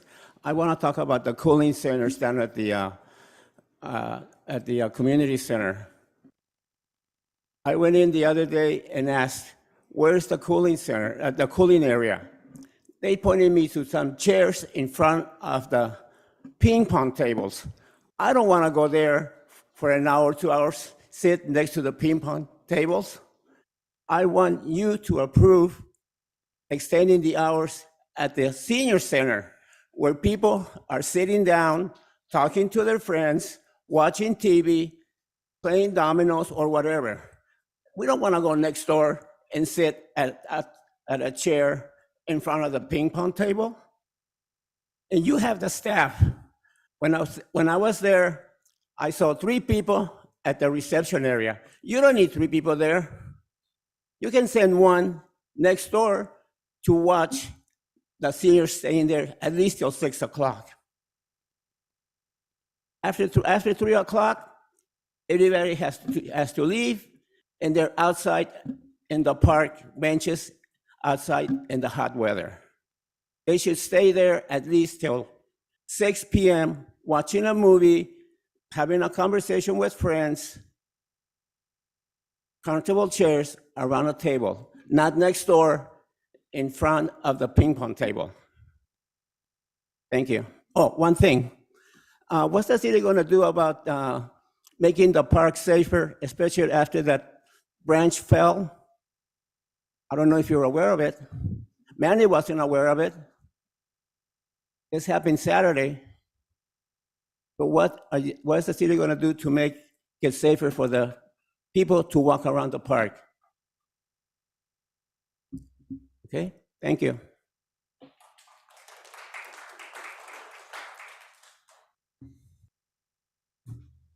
Great. Anybody else? If not, I will go ahead and close public communication. We will address. Oh, go ahead. My name is Rosie Leon, and I'm the owner of the Original Beauty Salon. I've been owning this place for 28 years, and this year has been very bad with homeless people, standing right in front of the alley wherever I am, right in front of it. In the morning, I get there, and they're there, a bunch of people sleeping there, and in there, nobody goes and check on them, and the police is a private place. It's for business. It's been 6 business around there, and nobody do nothing. I have pictures if you want to see. And they get there, and they sleep there. In the middle of the day, is a bunch of people there. They remove them from the back of the 99-cent store. They used to sleep in there. So they remove them, and they come back in the front of our business. And all the day, they're there. So, and the police doesn't go and remove them or anything. And it's very bad. This year, the pandemic is making my business slow, and now the homeless, because they live there. I have pictures here. Anybody want to see it?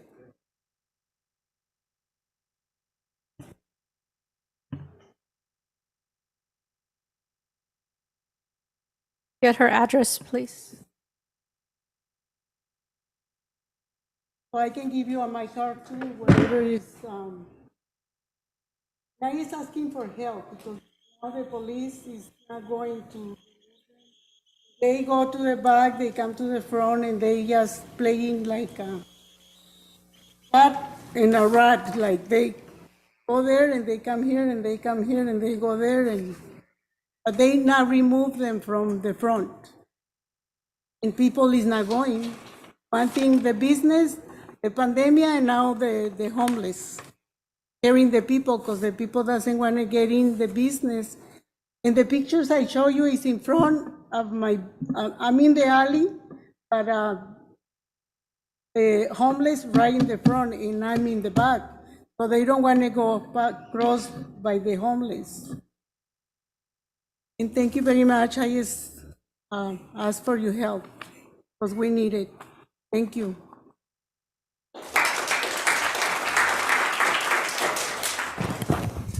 Great. Anybody else? If not, I will officially close public communication. Staff, you can reach out to the plaza owner. I think one of the biggest issues is that businesses are struggling, but the property owners themselves are not doing anything about the situation. So if they are on private property, we do need the right person from the property management at the very least to come and fill out a no trespassing form with the police department, and then we can take care of it. But if they are on private property, it's up to the owner to decide whether they are trespassing or not, or whether they're loitering or not. So, okay. Yes, so we'll.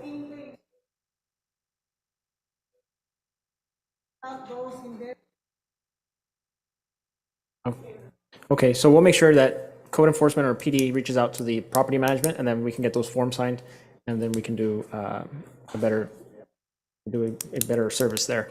I do want to let everybody know that we've actually been working very diligently.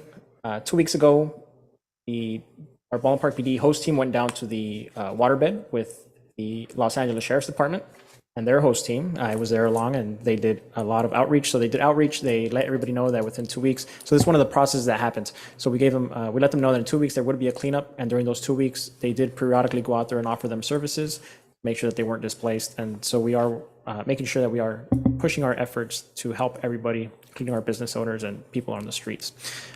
Measure BP.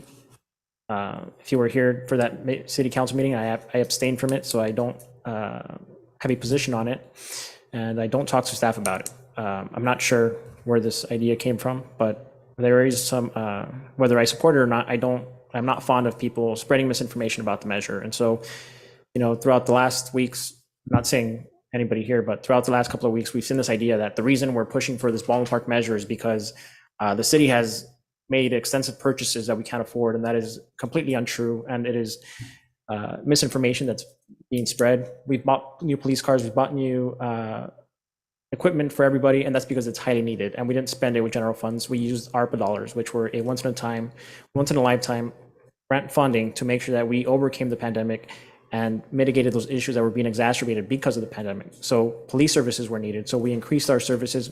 We also had our flock system, which was successful just a couple of days ago. So a lot of these services a lot of these improvements and purchases that we made are vital to the operations of the city. And so I really encourage anybody who has any questions about why we're spending money on infrastructure. I really encourage you to take a walk around city council. I mean, if you've been here the last couple of months, our microphones go off here on the chambers, right? You see the telephones. I think the telephones are so old. The telephone system that the city uses is so old that if it were to go down, there's no customer service for that system. So look at the website, right? And so it's very important that you understand that we are actually making improvements and necessary changes to the systems to better serve you. So every expenditure we've made, we've done it with grant funding, with ARPA funding, with county funding, and we've made sure that we've not put a ding in our general fund or our general budget. So I do want to really be firm on that, because I have heard a lot of that, and that is just clearly untrue. For the $25, of course, we'll be talking about that later, so I will save my comments on that. So if any other council members? Yeah, Mayor, if I may? Yes, Mayor Pro Tem. Yeah, Mayor, I just wanted to address some of the comments that were made on the Measure BP. I don't want false information to be spread. So no one is saying that if Measure BP is passed, that we're going to have layoffs. I don't know where that came from, but that is absolutely false. The main reason why we conducted the community meetings and we had community input was to hear from the residents as to what they want to see be done with the money Measure BP will provide if passed by the voters. This is not something that we're implementing as a city council. This is something that the voters are going to have a chance to vote on come November 8th. Now, we heard from a lot of the residents, and one of their biggest concerns were more public safety. We're hearing the issues with the transients and the homeless. Well, we only have enough manpower to deal with certain situations at a time, and we're going to take higher priority cases first. So the transients are going to be at the bottom of the list if there's higher emergencies to be dealt with. So in order for us to be able to provide that, we need more revenue to be able to bring in more public safety, safety for our parks. We need to upkeep our facilities. We need to, build new facilities. We want a youth sports complex. We want to invest and keep having money for future generations for youth programs, sports, senior programs. But with the cost the way they are now and our operating budget, we have to look further. We can't just rely on what we have now. We have to look into the future and how we're going to be able to keep providing these services for our residents. Now, one of the things that the people don't understand, there's a misconception is, and I'm not saying that the county is doing this, but we don't know if in 2024, the County of Los Angeles will come in and put in another measure on the ballot like they did with Measure H back in 2017. If they do that, they're going to close our gap. And we as residents of Baldwin Park are going to be paying that higher tax and not benefit or reap the rewards of it. So for me as a resident of this city and looking into the future of our city, I would rather pay the sales tax now, close that gap, and keep 100% of that revenue in our city for our city services. This is not money that we're looking to provide to keep staff on board. We have the operating budget for that, but we need to look into the future of the city. And yes, we do receive 1% from the 9.5% that we currently pay. But again, I would rather keep that money in Baldwin Park versus it going to the County of Los Angeles, because as you can see, Measure H, we are only getting pennies on the dollar. So that was just my comment that I wanted to make regarding Measure BP. Thank you, Mayor.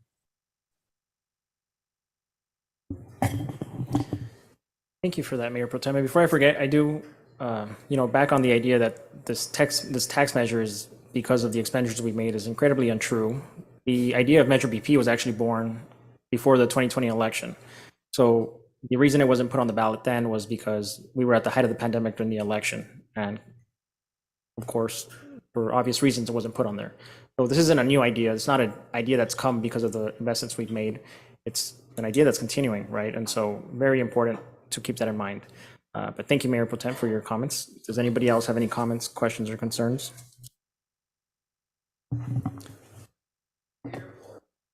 Oh, it's just for the council. If not, we will go ahead and move to our consent calendar. So is there any item staff is looking to pull? Just the council. Item 4, please. Okay, and I will pull item number, I believe it's 8. So if there's no other items being pulled, I will make a motion to pass items number 1 through 7, excluding number 4 and 8. Can I get a second? Second. City Clerk, roll call, please.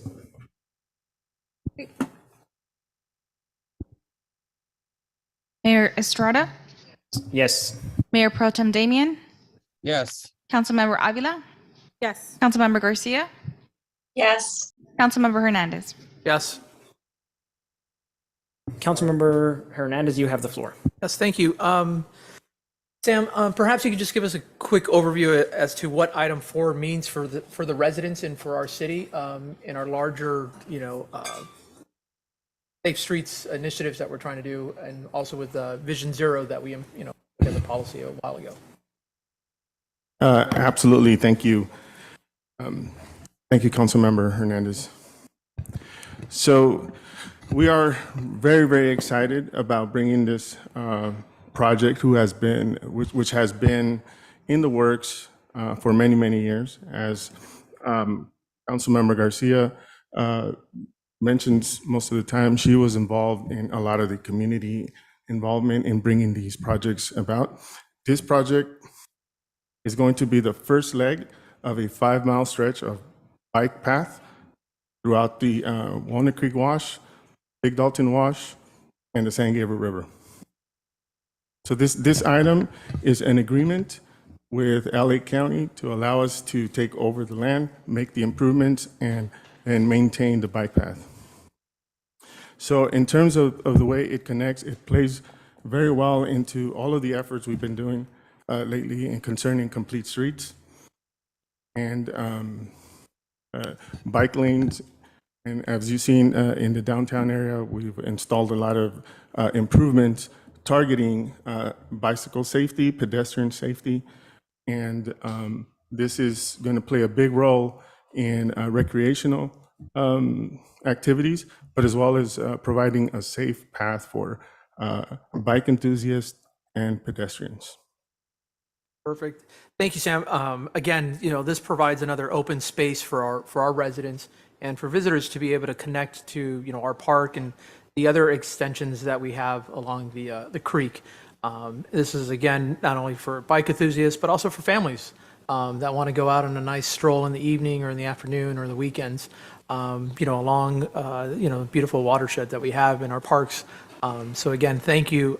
I have no further questions unless my colleagues do on this particular item. Councilmember, if there are no other questions, then I'll make the motion to pass. All right, is there a second? Second. City Clerk, roll call, please. Mayor Estrada, Yes. Mayor Pro Tem Damian, Yes. Councilmember Avila, Yes. Councilmember Garcia, Yes. Councilmember Hernandez. Yes. Great. Item passes. Thank you for that. So we have item number 8 regarding a $50,000 grant from the COG, I believe. So, Manny, are you the one that's taking the lead on this grant? Yes, sir, Mr. Mayor. Okay. Do you mind just giving us a briefing on what this grant is for? Sure, absolutely. The $50,000 was originally accepted to provide safe parking at the Serenity Homes project. Although the city selected a vendor, the vendor was unable to fulfill the requirement pertaining to insurance. And after further review, the safe parking probably was not the best program for that specific site because we were only going to be servicing several cars per evening or per overnight. And so fast forward, the COG has been gracious enough for the city to allocate the $50,000 into services that will specifically help out the community in regards to a wide array of services. So basically, the $50,000 will be directly re-inputted into the community in regards to homeless type of activities. Does the council have any further questions? I'd be more than happy to provide any specifics. Yeah, so are we going to create a plan on how to spend it? Because I see that there are some suggestions, right? And so we want to make sure that we do the ones that are most in need in the area. So for example, auto repair and registration. I know that people that are living in their cars are probably having issues with their car, or they're having issues with the registration. They have no registration, their car's going to get towed, they're going to end up on the street, making their situation worse. Yes, sir, Mr. Mayor. We already have a program in place that we're assisting individuals with their rent, deposit, automobile registration, insurance, and things of that nature. So this will just enhance some of our existing programs. Great. Okay. Well, we definitely want to make sure we get an update once we see this money go into motion. Yes, sir. Thank you. Okay. So does any questions from council? Yeah, Manny, really quickly. So does that mean we're not going to have the pilot parking, overnight parking Yes. in our city? Yes, sir. We will not have the pilot program. We had originally asked for over $100,000, but only $50,000. So we went from 12 months to 6 months, and the vendor that we had selected was just not able to fulfill the agreement. So Sam's crew in Public Works and working with the COG and the trust, they were moving very quickly, so we lost our window of opportunity at Serenity Homes. So we will be opening up that site on Saturday, September 24th. And after further review, a lot of individuals really didn't want to give up their specific parking space to park 5 to 6 vehicles on that specific site where they already have a permanent site where they're parking their vehicle. So in hindsight, it probably wasn't the best option to provide safe parking site at that specific facility. No, I appreciate that. My request would be that we continue to look for a site and funding for overnight pilot program for a safe parking program, because again, that provides us another point of access where we can provide these folks that are residents that are living out of their cars a one-stop location where we can provide them wraparound services, but more importantly, safety for these individuals that are living out of their cars. And it also pulls them out of the residential neighborhoods that we have, that sometimes, you know, we hear concerns from their neighbors and their colleagues. So if we can continue to look for funding and perhaps at different sites, when we looked at this, there was a multiple of locations. So perhaps again, we can just look at, you know, what that looks like as we look for additional funding. And that could be one of the tasks that we ask our grant writer to look for from the private side. Again, the Hilton Foundation provides a lot of funding for homeless services.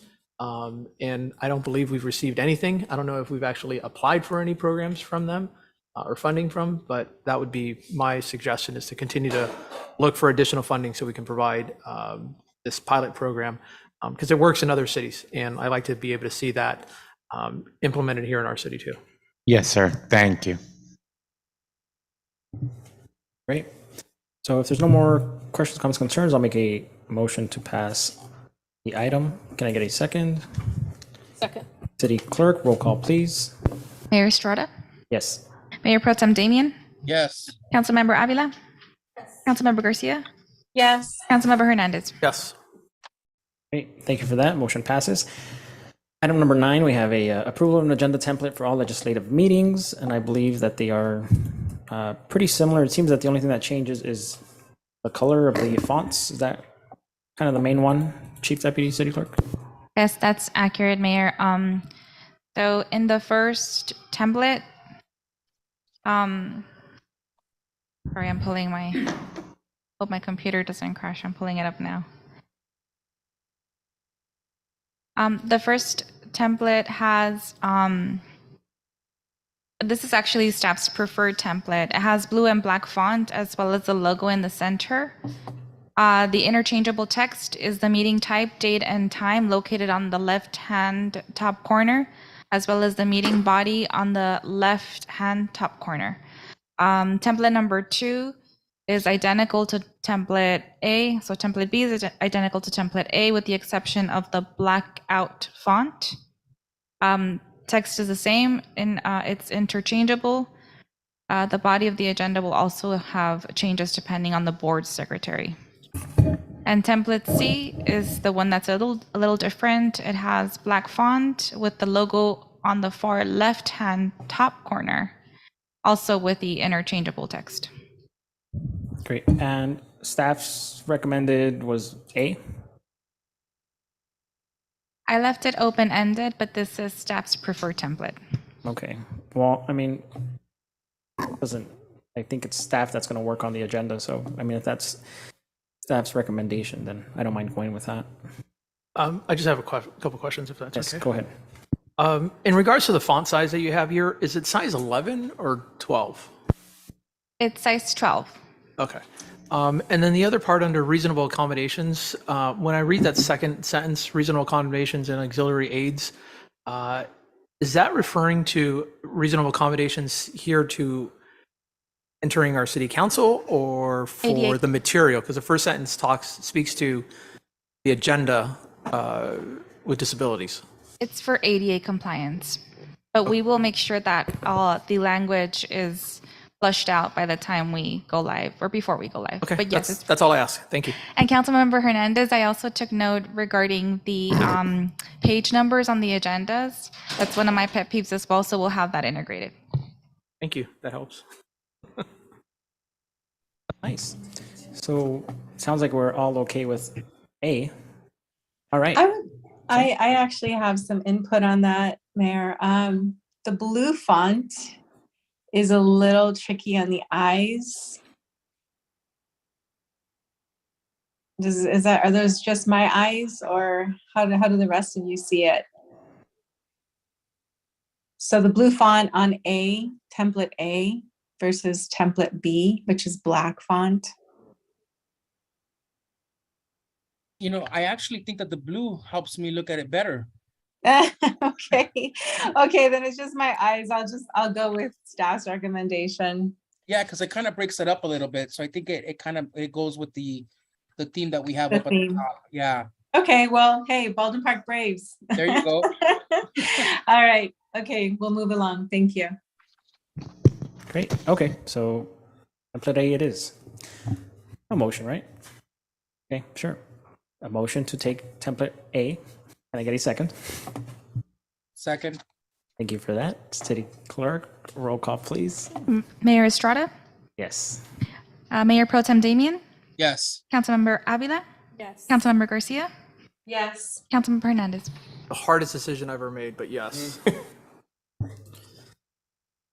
All right. So motion passes. Thank you for that. So we have, of course, item number 10, minimum wage for healthcare workers, economic impact analysis and presentation of ordinance. Staff recommends that the city council consider the economic impact analysis, consider the minimum wage for healthcare workers draft ordinance, and authorize one new position. Okay. So Enrique, you mind giving us kind of a little bit about the LEADC study and how we came about getting this? Yes, Mayor. Let me, just as a brief background, from the time that the City Council affirmed the certificate of insufficiency, deeming the ballot initiative as not qualified, you have provided staff with a number of directional instructions. The first one, in one of the previous meetings, you had instructed staff to pursue a potential brokered compromise with the two parties, meaning the proponent, SEIU UHW, and the opponent, meaning the Hospital Association of Southern California. And so we did that, and I reached out to both sides and had a number of conversations with separate separate conversations with both sides, but we were unsuccessful in trying to broker a deal or broker a compromise. So we abandoned that effort and we reported that very finding to the city council. Then council instructed us to, in the previous meeting, instructed us to bring forward for consideration the ordinance or the language that was presented on the ballot initiative verbatim by the proponent. And we have done that. It's on the staff report verbatim as it was presented in the ballot initiative. And then you also instructed us to, at the previous meeting, to conduct an expeditious, and I mean expeditious in a matter of effectively less than 2 weeks, if not only 2 weeks, a economic impact study to be presented today, parallel and simultaneously as you were to discuss the ordinance, as you consider the ordinance adoption or no adoption, but certainly consider the language on the ballot initiative.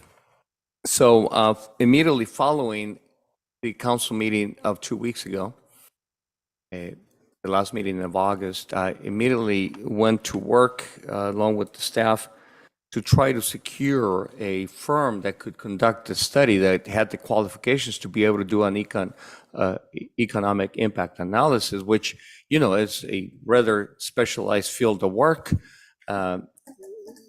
Speaking with the economists, in effect, and, you know, there's very few of them that venture out into the real work and outside of academia. Not very many firms do that. So through a series of efforts in trying to reach the right firm, we attempted to contact a few other companies, but one stood out and one stepped up. And that is the LAEDC, the LA County Economic Development Corporation, which is in effect a nonprofit think tank of sorts. I think of them as a think tank. And for this particular study, they definitely are that. And so we were fortunate to have been able to cajole the LAEDC to take on the assignment, knowing that we only had 2 weeks or less to be able to complete it, working through the most recent holiday, Labor Day weekend, and working through the weekends to complete it. And so we were able to get the analysis done. Yes, it's abbreviated, and you will hear that directly from LAEDC right now, and that we are going to go through a PowerPoint presentation on the gist of the report itself. And, you know, they were as thorough as they were possibly able to be in the span of 2 weeks. And I think without further ado, Mayor, if it's okay with you, I'd like to ask Shannon to come up to the podium and present her study and her staff study. And it'll be 10 to 15 minutes, she promised me, no more than that. But I think you will, the City Council will appreciate the substance of the analysis. So Shannon, if you can please present it.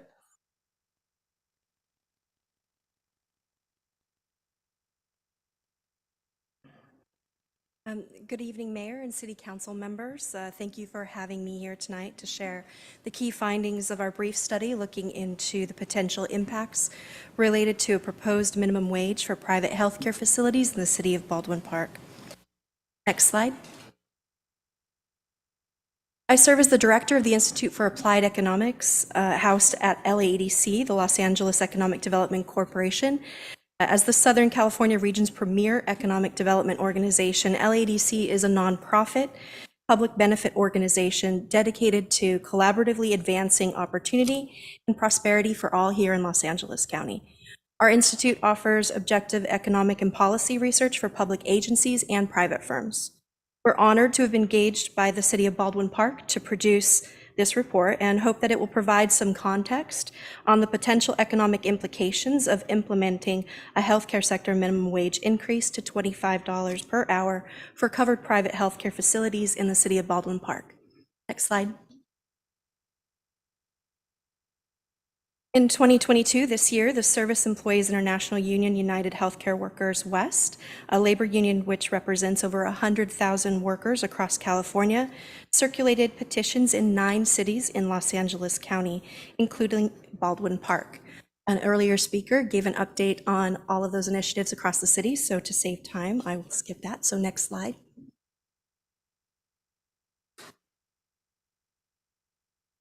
Baldwin Park's initiative measure is similar to the other measures. It seeks to increase the minimum wage to $25 per hour for employees working at covered healthcare facilities in the city. And this increase represents a significant 67% increase in the minimum wage for eligible workers at covered facilities. The initiative measure applies only to private hospitals and clinics and excludes public healthcare employers. It excludes county and government-owned hospitals because it cannot legally mandate wage levels for these facilities.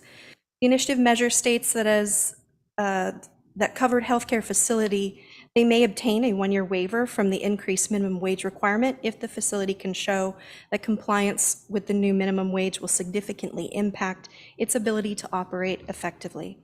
The initiative measure language prohibits covered employers from adjusting to cost increases due to the minimum wage increase by reducing premium pay rates, reducing employee benefits, reducing work hours, laying off employees, or increasing charges for parking, work-related materials, or equipment.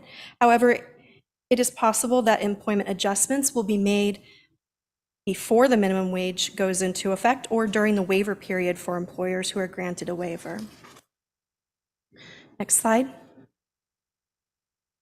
Covered healthcare facilities include a subset of privately owned facilities, namely hospitals, outpatient clinics, dialysis clinics, psychiatric hospitals and facilities that are a part of an integrated healthcare delivery system connected to a private hospital. In Baldwin Park, this includes DaVita Baldwin Park Dialysis, Advanced Dialysis Center, Kindred Hospital Baldwin Park, and Kaiser Permanente Baldwin Park Medical Center. The Kaiser Permanente facility is the city's largest single employer, while healthcare is the largest employer among industries. There are no public healthcare facilities in the city of Baldwin Park. Next slide. Affected healthcare workers include workers specifically providing healthcare-related services such as clinicians, nurses, certified nursing assistants, and technicians. In addition, the proposed ordinance is designed to cover workers employed at covered facilities that do not directly provide healthcare services, such as maintenance workers, janitors, housekeepers, and office clerical workers. Next slide.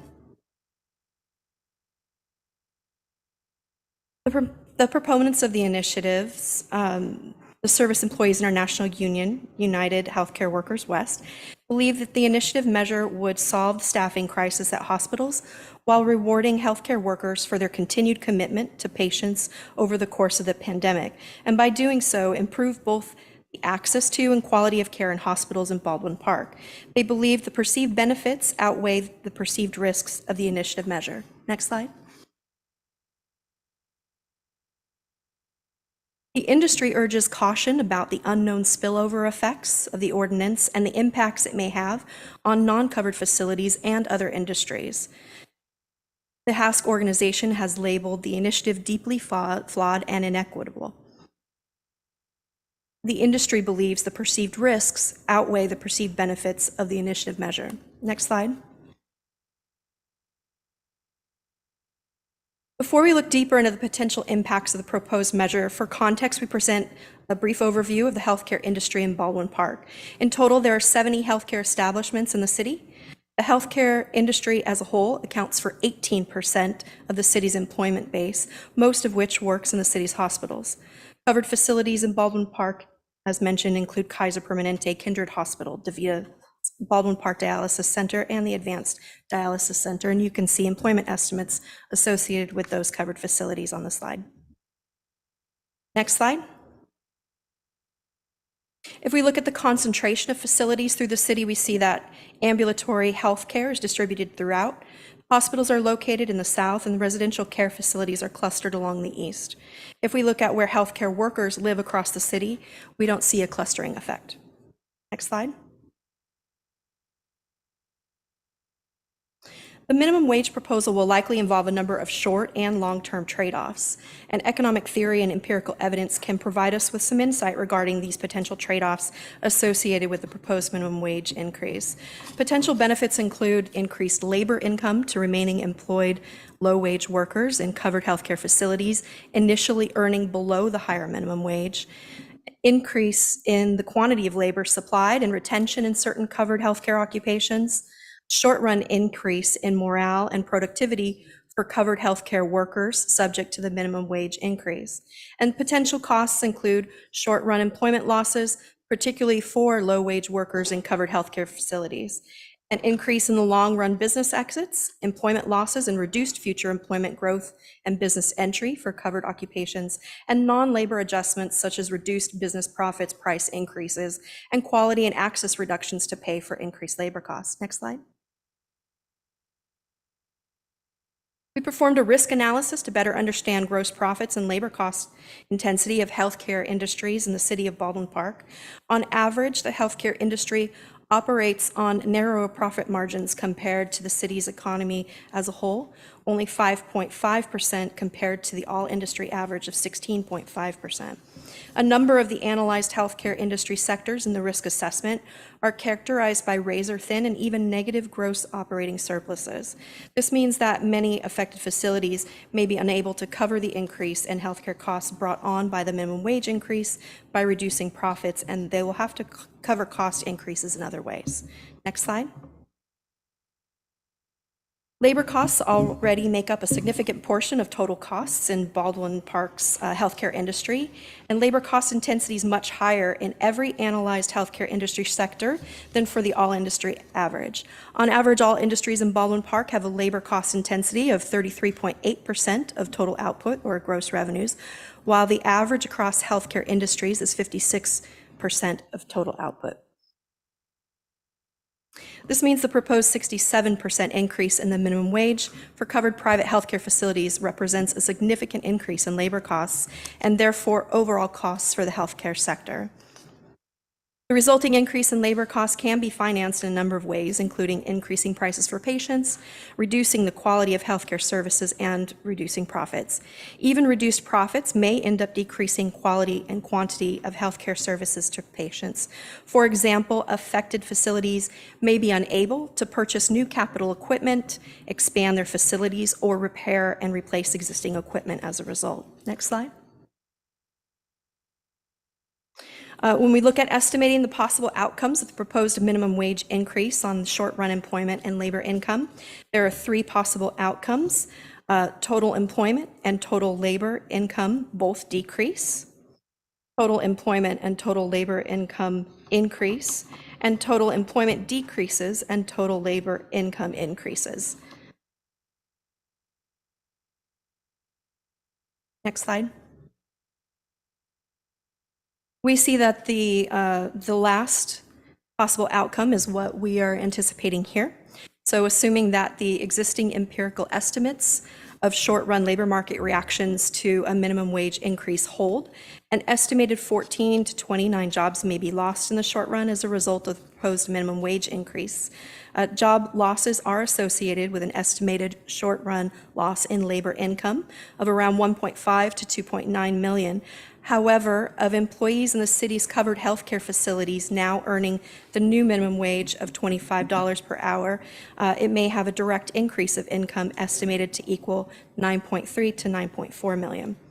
In the net short run, economic impact in terms of increased economic output, labor income and tax revenues of the increase in labor income to employees previously making less than the minimum wage exceeds the economic losses in terms of these variables resulting from the anticipated job loss. Next slide. This brief report, the brief time allotted for the study precluded us from generating any long-term impact estimates, but we can outline several potential long-term outcomes, including the potential impact of the minimum wage increase on current employment, which, due to the potential negative and positive effects on long-run employment, in the long run, that net impact on jobs in the industry is really ambiguous. The potential impact of minimum wage increase on future employment growth. This is the invisible job losses related to any foregone economic activity. The impact on business exits and entry. The implementation of the measure will likely put some businesses at increased risk of closure and relocation, and also has the potential to decrease incentives for new businesses to open or relocate. Next slide. The initiative measures prohibitions and non-labor impacts. So trying to prohibit one type of an economic adjustment, in this case, employment adjustments, will likely result in other non-prohibited reactions. Adjustments will be more concentrated in certain unprohibited changes, such as in reduced profits or quality reductions. Enforcement limitations may serve to reduce the effectiveness of the measure's prohibitions, and enforcement of the measure represents an economic cost. Then we have potential spillover effects to other industries that can also occur, as other industries are competing for the same lower wage labor pool as the covered healthcare facilities. Next slide. So to recap, healthcare services industries in Baldwin Park have lower average gross operating surplus and a higher labor cost intensity. That's 5.5% and 56% respectively, and that's compared to 16.5% and 33% across all industries in the city. An estimated 14 to 29 jobs may be lost in the short run due to the proposed minimum wage increase. The estimated net short-run increase in labor income resulting from the proposed minimum wage is $6.6 million to $8.2 million. There are possible unintended economic consequences that may result in terms of higher prices, reduced access, lower business profits, and quality access reductions. In the long run, it may result in some losses of currently employed workers in private healthcare in the private healthcare industry, as well as job growth below what otherwise would have occurred. It may result in increased attraction and reduced exits in the impacted occupations, accompanied by an increase in labor quality, which will dampen negative labor demand effects. Throughout the study and our research, we've put forth two recommendations in regards to the ordinance, and that is to consider and weigh the potential costs and benefits, both intended and unintended, that may result due to implementation of the proposed minimum wage increase. And second, if implemented, if you decide to proceed with that tonight, we recommend that you commission a 5-year study reviewing the impact of the minimum wage on healthcare business establishments, healthcare workers, patients, and government to really understand what kind of long-term implications the ordinance has. Next slide. Thank you all for your time tonight. If you're interested, if the public's interested in reading the full report, you can find it on the LADC website starting tomorrow. All right, thank you. And are you able to answer some of our questions? Sure. Okay. So, did you have access to the Berkeley Research Group paper? We did see the Berkeley Research paper. So in the Berkeley Research Group paper, they are estimating that costs are going to skyrocket. And it's my understanding that that paper is assuming that because this passes, everybody else above $25 is going to get a $5 increase. So when you did the math, are you considering that scenario? So that would be one of the longer term impacts that we didn't have the time to do in the brief period. So we were just looking at the direct impact of those that were going to be affected by the wage initially. Okay. And so we're talking about 4,000, we're talking about a healthcare workforce that has over 4,000 people. And if we were to do this, we're talking about a potential 30 jobs being eliminated less than 1%. In the short run. But typically your short run impacts are smaller. It's your longer term impacts that tend to have larger effects. And then so when we're talking about the negative effects, we're talking about this idea that we could potentially lose an organization, or we could, there could be other effects. But when you're talking about these, are you considering the fact that there's just let the train pass?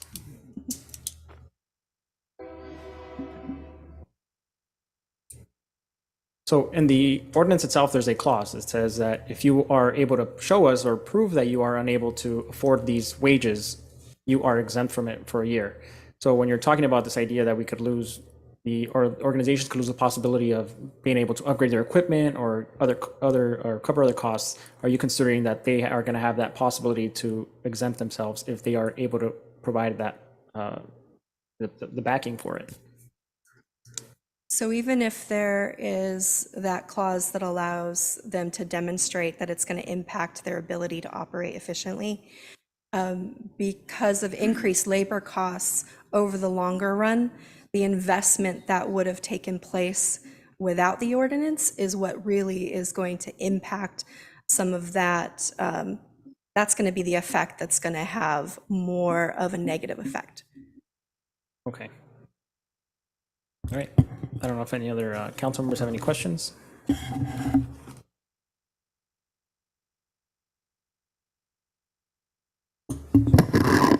Yeah.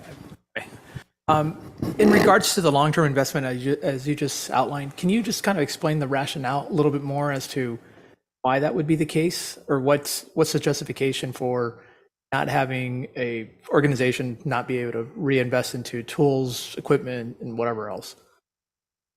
So based upon their revenues, they have a finite amount of resources that they have to allocate to all of their expenses.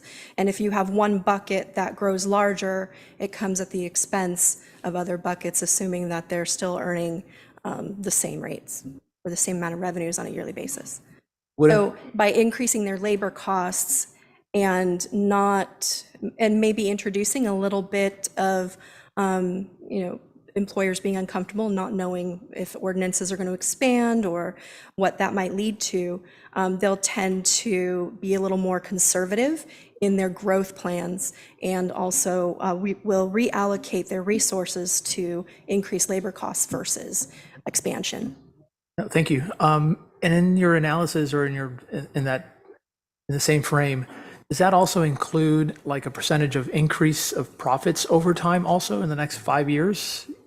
Because I can't imagine you would just do a flat number and carry that across for the next 5 years, given the historic profit margins that healthcare has seen in the last couple of years.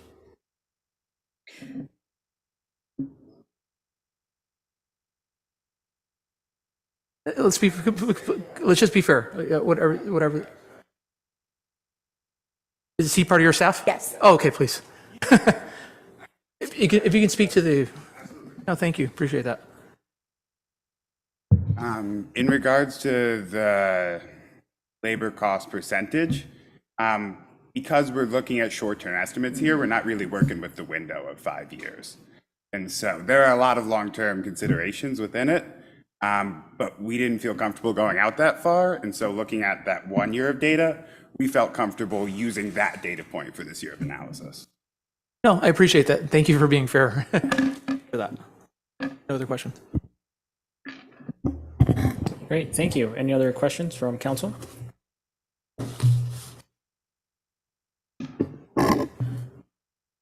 No? I'm happy to, if I may. Yeah, go ahead. Thank you. This is something that's near and dear to me. My family are janitors, have worked as janitors. They're also been private business owners over time.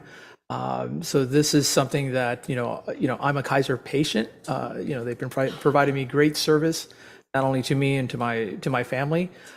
In fact, I had a great surgery there, and I understand the roles and responsibilities of a lot of the people that work there, from the admin staff to the healthcare workers to the technicians who clean everything and so forth. So for me, it's a very simple thing. to do.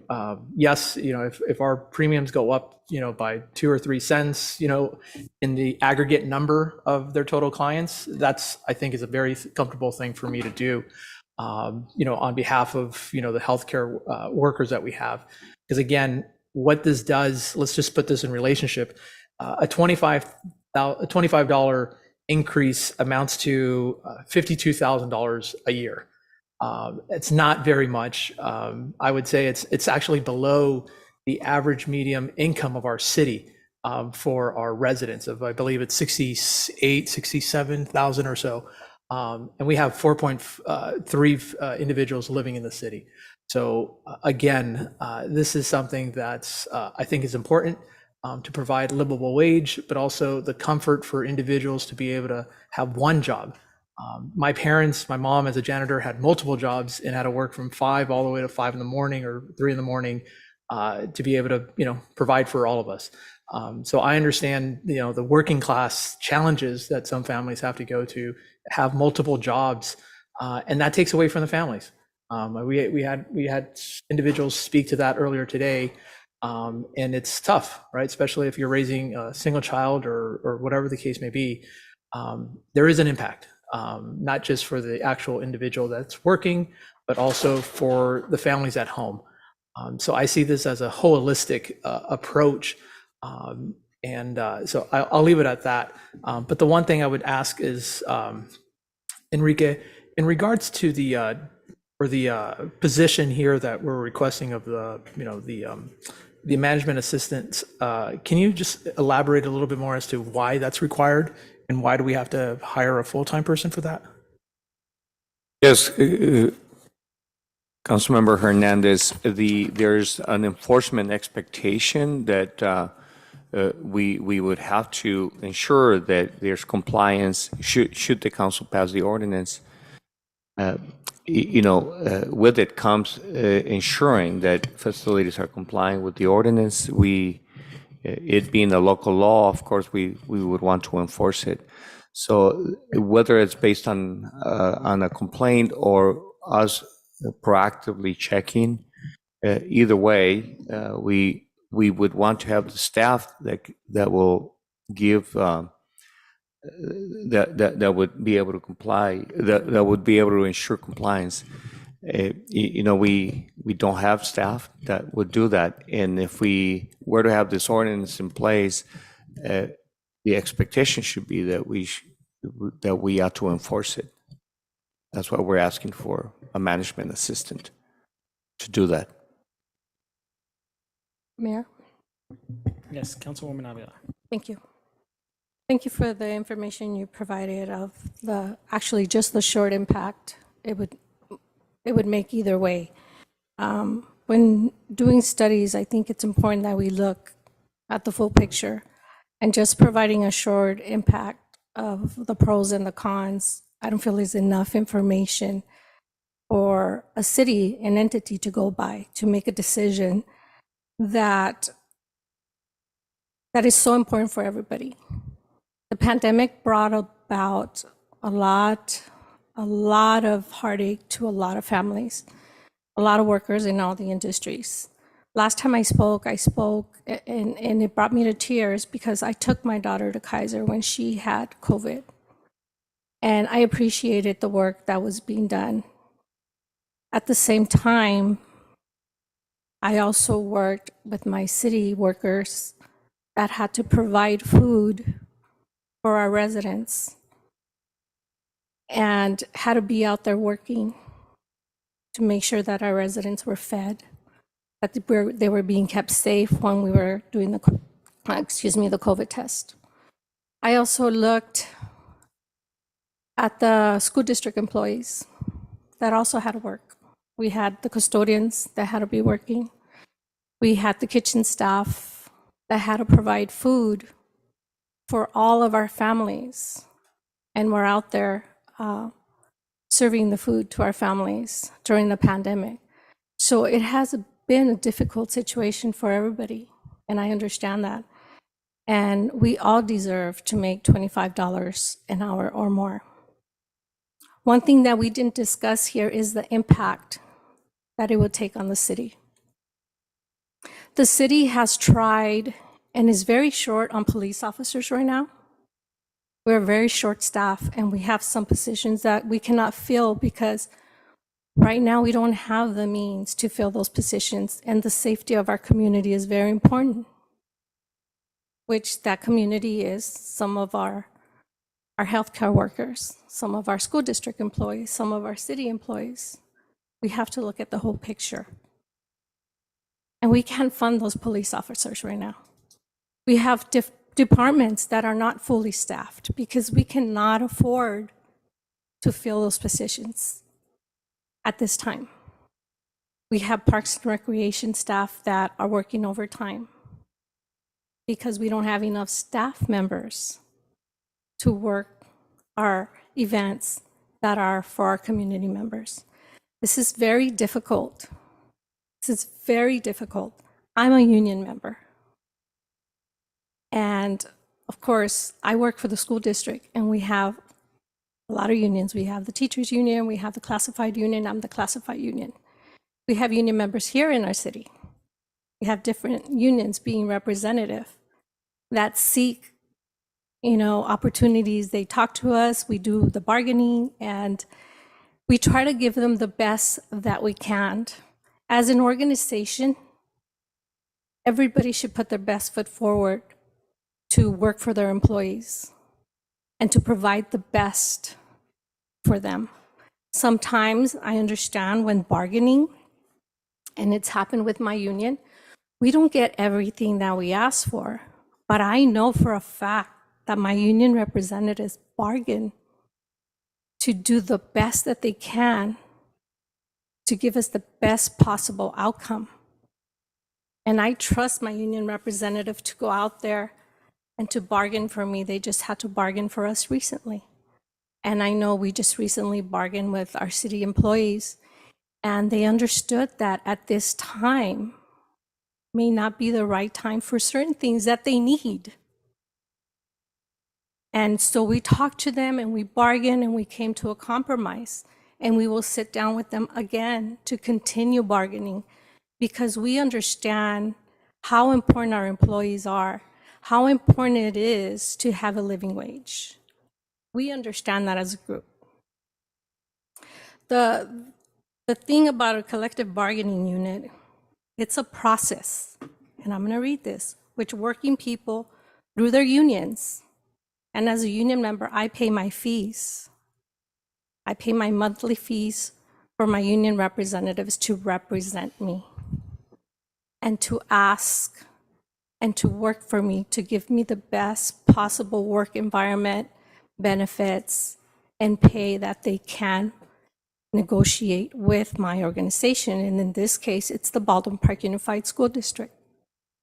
And so they sit there, they negotiate my contract, they negotiate my pay and the terms of, of employment, whether we're going to have an increase this year, next year, in the next 2 years.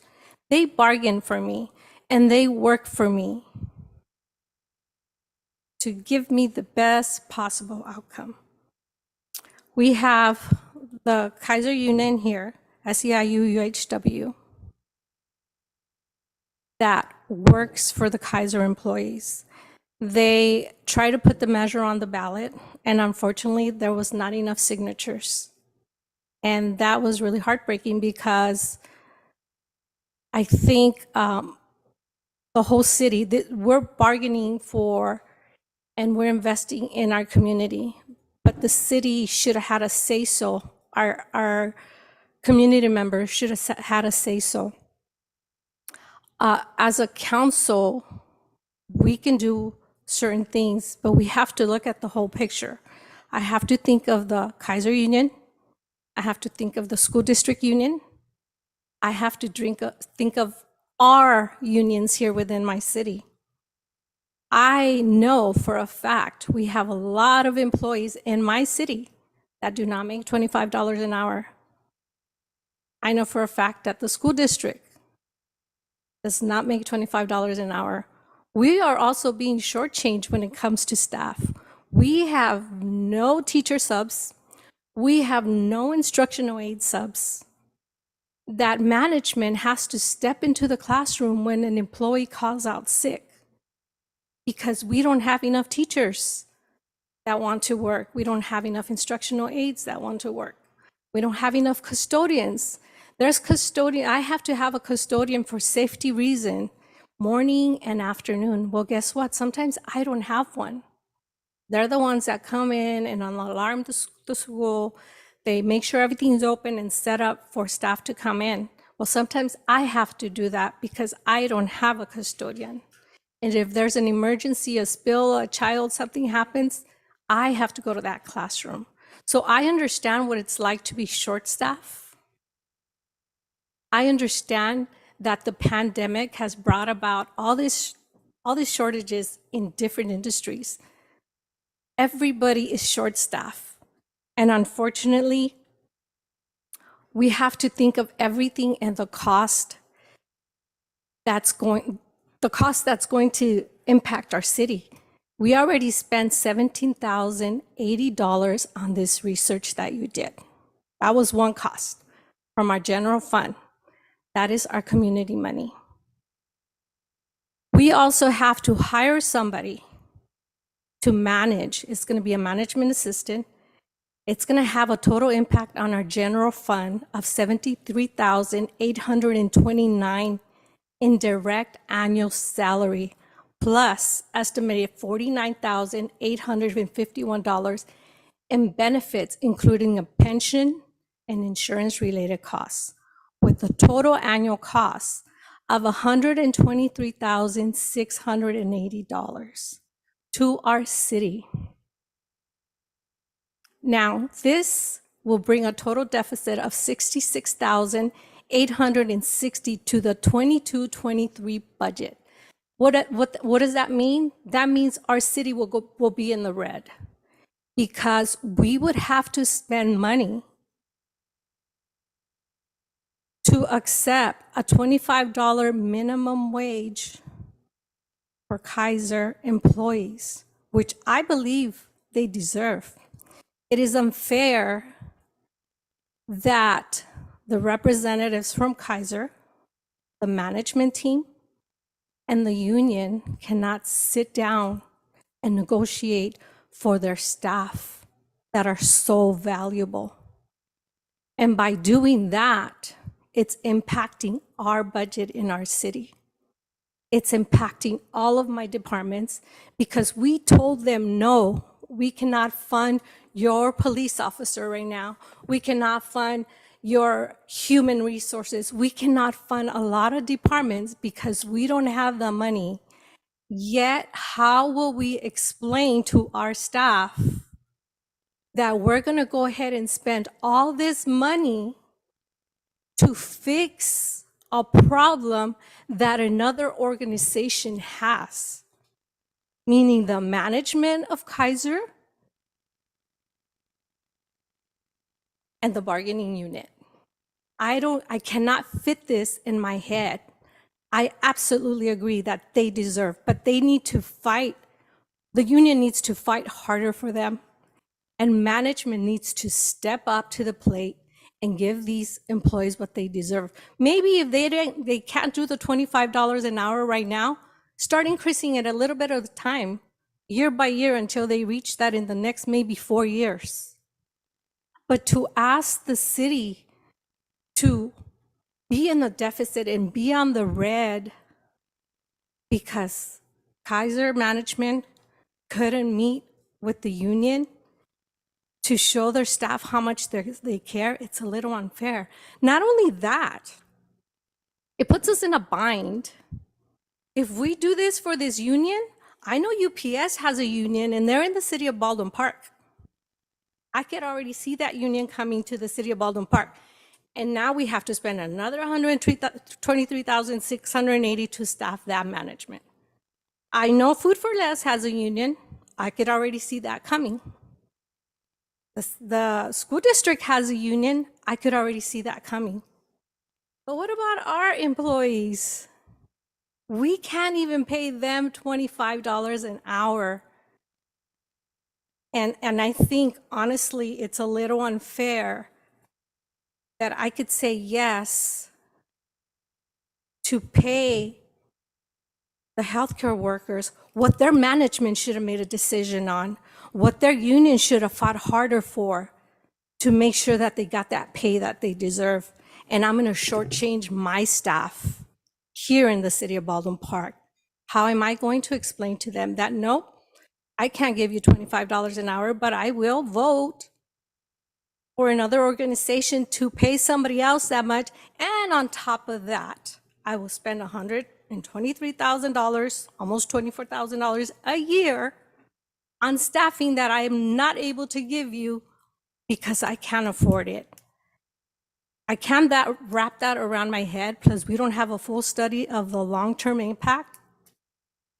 I think the union should go back to the table and talk to management and do whatever you have to do to make sure you meet at least halfway to get that pay that you deserve. Because are you needed? Absolutely. Just like my staff here is needed, just like the school employees are needed, just like the teachers and instructional aides. But we can't fix another organization's problem. That's why we have union representatives, and that's why, as a union member, I pay my fees. And I talked to a lot of union representatives after this came up, and I told them what was going on. And they all agree with me that the union representative and the bargaining unit needs to go back to the table, and they need to fight for their employees.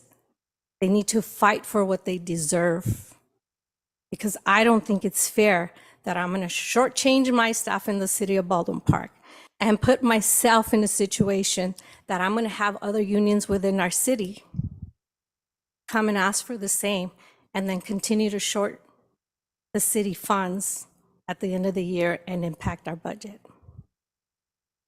It's unfair. It's unfair to everybody. There's no right solution right now.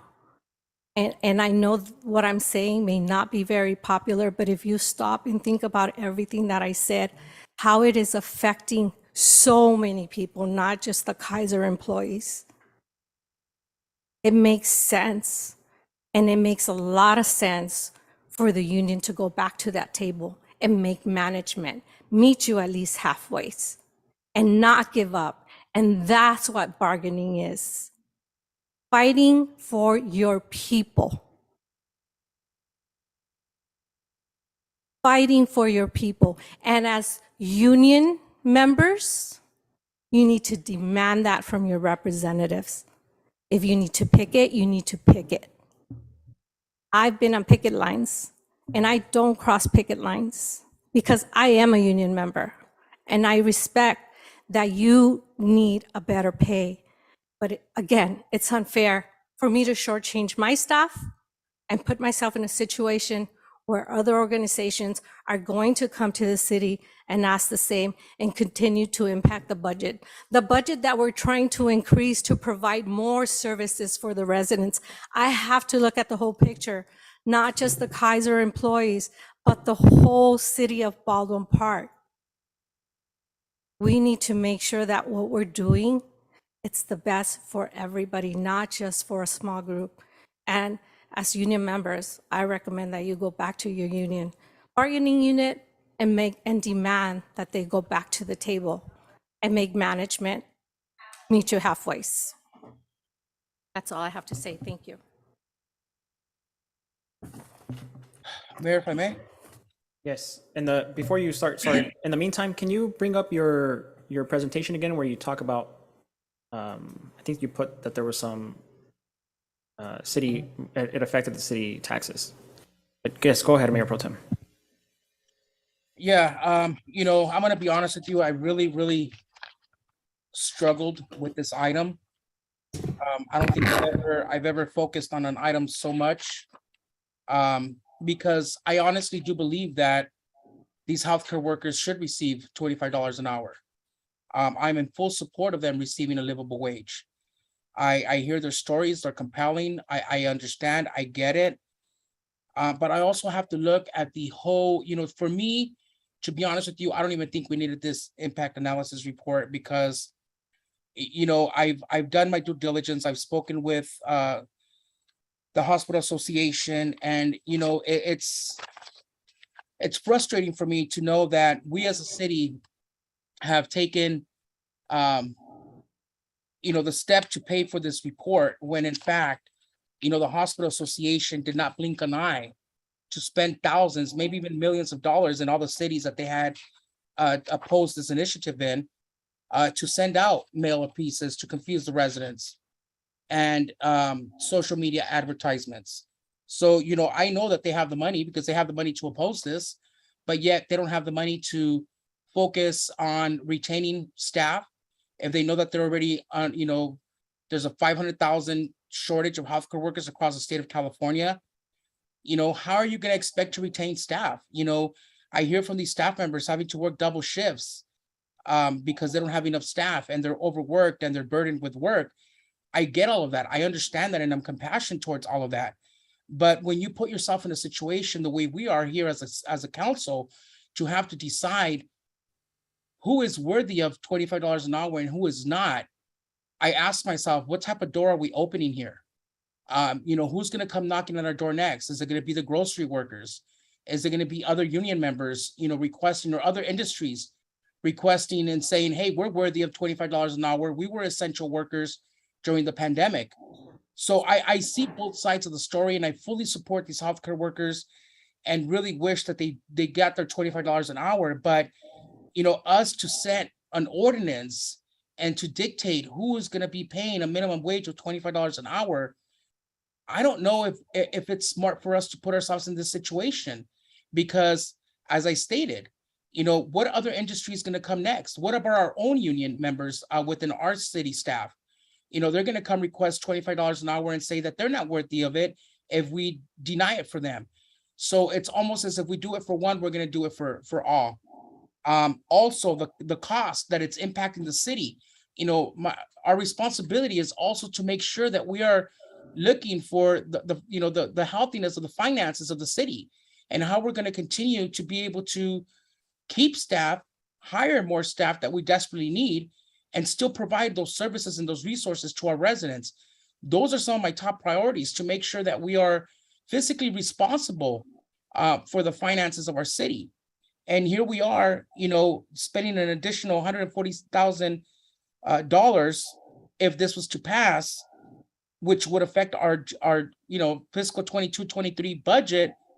And, yes, will it bankrupt us? No, because luckily we do have reserves, but this will put a deficit for this fiscal year's budget. So for me, it's very tough. I've made, the arguments that I've heard from the hospital associations, how this is going to affect the community clinics. I don't buy those arguments. I've reached out to many of the community clinics in our city, San Jose Medical Clinic, Baldwin Park Medical Center, Central City Community, Asian Pacific, Proyecto del Barrio, Pacifica Sur, Pacific Clinics. And let me tell you something, that neither one of these clinics, none of the administrators who answered my call even gave me the time and day to even address this ordinance with them and ask them if and how would this impact them if this was to pass as an ordinance. So for me, I took it as to where if it wasn't important for them to have this discussion, then obviously it's not going to impact them. The only one that took my call and addressed my questions and my concerns was the Asian Pacific Healthcare Venture, who I spoke with by the name of Valerie. And when I asked her, she said that this was not going to impact her clinic. So, all of these arguments that the hospital association has, I don't buy them. I don't think that they're valid. The only reason why I would not be able to support this ordinance is for the simple fact that we are opening up Pandora's box by passing this ordinance, because if we give it to one, we're going to have to give it to the others. And I don't know if we can put ourselves in that situation. Thank you, Mayor. Thank you. Anyone else?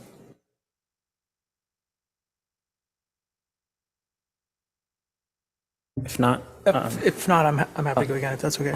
Oh, go, please, sorry. It's okay. So, I agree with I was there with Mayor Pro Tem when we met at the Hospital Association, and there's a lot of things to this. I think you showed us the potential impact on sales tax revenue, and it was a 0.4. So I'm assuming that that's a positive increase in what people would be expending in our community. Is that correct? You want to see it on the slide? Yeah, just so we're talking about the same thing. Mark is the keeper of slides. So if you wouldn't mind sharing presentation. It's that's of the healthcare industry, so it's a little farther than that. Yeah, it's going to be towards the end.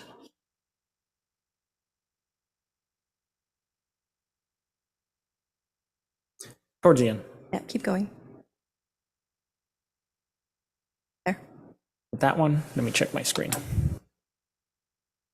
So the tax revenue is associated with the increase in labor income. So it says how that's spent through household spending as well. So it's total fiscal impact in the millions. And so you put state and local tax revenues, 0.31 or anywhere from 0.31 to 0.38. So that's an increase in our revenue because people now have expendable dollars, right? And so, I mean, that's one of the things that we have to consider, right? If people have money, they're going to spend in the economy. And so if people don't have money, all they're going to be able to do is cover their basic needs if they can cover their basic needs. And so this isn't a cost exclusively to the city. I understand that we don't want to pay for that report, but at the end of the day, it would look really bad on the council to go off a report that one of these parties paid for, and it just doesn't look good. So I think that was a cost that we had to take on. As for the new staff member that we would need, it doesn't have to be a direct hire where we have to give them CalPERS and pensions. This could be a subcontracted position with Department of Labor or any other entity in the county that's able to do this job for us. And I don't think that's unheard of. We've subcontracted multiple times with other agencies, the council, myself, and everybody here, I think, was open to discussion. There was no in between. I don't think the hospital association was willing to budge. I don't know if you had that discussion with them, but since day one, we have seen misinformation, and to me, that's a clear answer that this isn't something that can be done, right? I'm looking at the mailers right here, and I wish I had all of them with me, but I don't. And so, first one says measure excludes workers at 78% of healthcare facilities in Baldwin Park. Well, we just saw that 78% of actual workers work in 20% of our facilities. So you're switching the numbers and you're misinforming people and pushing them to get afraid of what can happen if you give people what they deserve, right? I have this other one where it says reject the unequal pay measure, and then it's a person of color. We use words like discriminatory when discriminatory means that you're doing something purposely based on a protected class. This isn't based on a protected class. Paying people based on the number of employees in an organization is completely legal, and it's been done anywhere and everywhere. In West Hollywood, it's done with hotels. In the county, it's done based on how many employees you have. And so to me, this idea that we spread this misinformation rather than have a real discussion is a clear indicator that there's just not enough information. There's not enough data to prove that this is going to hurt anybody. Kaiser's not going to leave. Kaiser has I don't know how many acres they have. They're expanding as they go. Kindred is not going to leave. A 30 job loss, 1%. If somebody's making $25 an hour in that family, they're going to be able to take care of that whole family with or without that job loss. And to me, it is angering, and it's honestly disgusting that we sit here and we put discriminatory talk into healthcare workers when we know that discriminatory acts actually hurt those healthcare workers. So to sit here and claim that we are hurting workers by doing this is a complete lie, and it is incredibly disgusting. Healthcare workers struggle. They go through the stress. They go to work for 15, 17, less than $20 an hour. They're wiping excrement. They're wiping feces. They're wiping bacterial infections that are overpouring. Nobody here would do that for that amount of dollars. So whether they are uneducated or not, whether you see them fit or not, they are doing jobs that no other one of us would see, and they are engaging in dangerous situations and bringing them back home to their families, because most of these healthcare workers are people of color. They're working class. They're immigrant people that live in a household that has 2 or more generations. And so what happens when this person goes into Kaiser, Kindred, it's not just about Kaiser, by the way, Kindred and other organizations don't have representation with the union. So what happens when these people go, they risk themselves during a full-on pandemic, and then they take that virus back home. And we're telling people to take care, but the people being the risk the most are the ones trying to help everybody else. It comes down to that, right? And so, you know, and not just this, but I think the last mailer I got, or the last social media account I saw, said something about discriminatory wages, and then it has a picture of a hijab. What are we implying? Or what are we trying to say that this council or the city is about? And so if you can't provide to me the data or the facts, you're leading me to believe that you just don't want to do this. And I think that that's what it comes down to. You just don't want to do this. And if you would just tell me that you don't want to do this, then I would have more respect for the effort. But when we spend, or we or you spend tens of thousands of dollars trying to deceive the voter and spreading this half truth or twisted truth, which is not truth at all, you know, that's a dangerous problem that you're doing when it comes to healthcare. Healthcare is already unattainable for most of us. Healthcare workers are struggling. The workers that go in there and are relying on them are struggling. So when you tell me that premiums are going to go up, premiums go up every year. Kaiser has the most expensive premiums, and they have the less. They have the least amount of impact on them because they're private healthcare. You don't get to just go into Kaiser and see a doctor. I don't even get to go to Kaiser and just see a doctor. And I have Kaiser. I have to wait 2 weeks to see a doctor. And by the time I see that doctor, I'm already fixed. I feel better. You know, and so what do we? So, you know, so when you're telling me this, and then, you know, people are going to Kaiser and they're waiting 2 to 3 hours to see their doctor, or they can't get an appointment, but you're telling me that increasing the minimum wage is going to hurt the people that can't get access to healthcare now. Well, how is the current situation helping them? Because these people don't want to do that job anymore because it's just not worth it. It's not worth the pay. It's not worth their mental health. It's not worth their physical health. It's not worth the amount of time that they lose with their families. We're talking about safety. If families could work one job and they could go back home and spend that time with their children, our communities would be better off because they would have those role models in their life, rather than them being out on the streets or relying on the bad type of people taking care of them, right? And so, you know, to me, it's simple. It's different. A janitor at Kaiser or a janitor at Kindred is not the same as a janitor at Food for Less, but even though they all deserve respect, and every part of labor is and should be respected. But when you're at Kaiser, you're risking a pandemic. You just risked one pandemic. We saw Kaiser on the, I believe on the Atlantic, on a big newspaper, where there was a full-on 10 or 4 hour wait because they just couldn't get through the patients. These people are going through real stress, real economic stress, not just economic, but real mental stress. And that's going to stick with them after they spend that $17 an hour, after the hospital association spends all these $10,000 on ads, right? And after everything else, this is going to go with them to their lifetime. And this affects them. This is going to affect the way they develop, and this is the way they're going to grow. And that is a problem, and we should be addressing that. And everybody does deserve $25 an hour. And if I could pay city $25 an hour, I would, but it's a whole different bucket of money. So we cannot compare city staff to private employees because they're not getting paid from the same place. However, it's important that we do keep pushing, and we did what we could for our employees. We gave them a $5,000 bonus, no strings attached. I haven't heard that from places like the dialysis center. I've heard they get a bonus and they have to sign a contract that they're going to stay there for 2 more years. Why? Because they can't afford, because they're not that they can't afford it, but they're not willing to pay more to keep people there. So they're forcing them to stay there rather than pushing up the standards of living for their workers. It's pretty simple to me. And I really do ask staff, our council, to understand that. If we sat here and every time I made a decision, I'd say, well, who else is going to come to me? Well, if more people come to me, that's good. However, I don't think that that's the case here. It's very different when we're talking about healthcare workers and any other industry. And we haven't seen any other grocery workers or any of them never came to us, even during the hero pay era when people were getting hero pay. So to me, it's not the same. To me, these are the people that are taking care of you when you need surgery, when you need some sort of antibiotic, when you need stitches, when you have an open wound.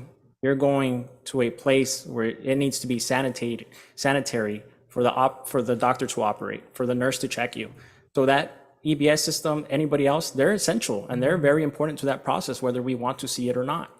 And so, yes, when I go into a hospital, I want to be taken care of efficiently. And I want to make sure that the place is clean and that the people there are proud to do their job and they're not half doing it because they just no longer have even the will to do their job anymore because it's just bringing on more cost than gain.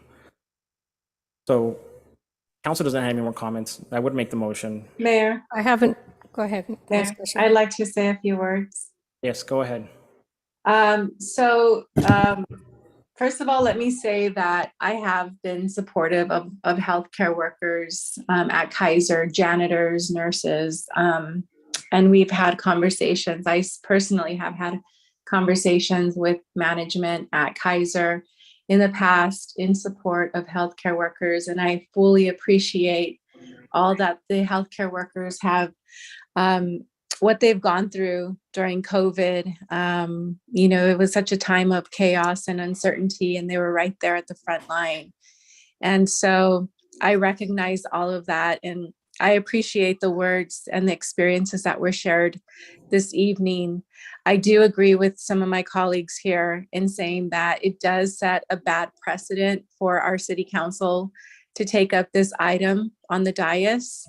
For one, the signatures weren't collected to support this measure going to the ballot and going to the voters, which I would have preferred to have seen the voters take up this issue.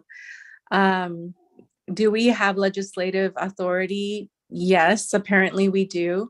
But I agree that it sets bad precedent for other businesses in our community. And I would love to be able to say, hey, everybody in the city of Baldwin Park, minimum $25, including our own staff.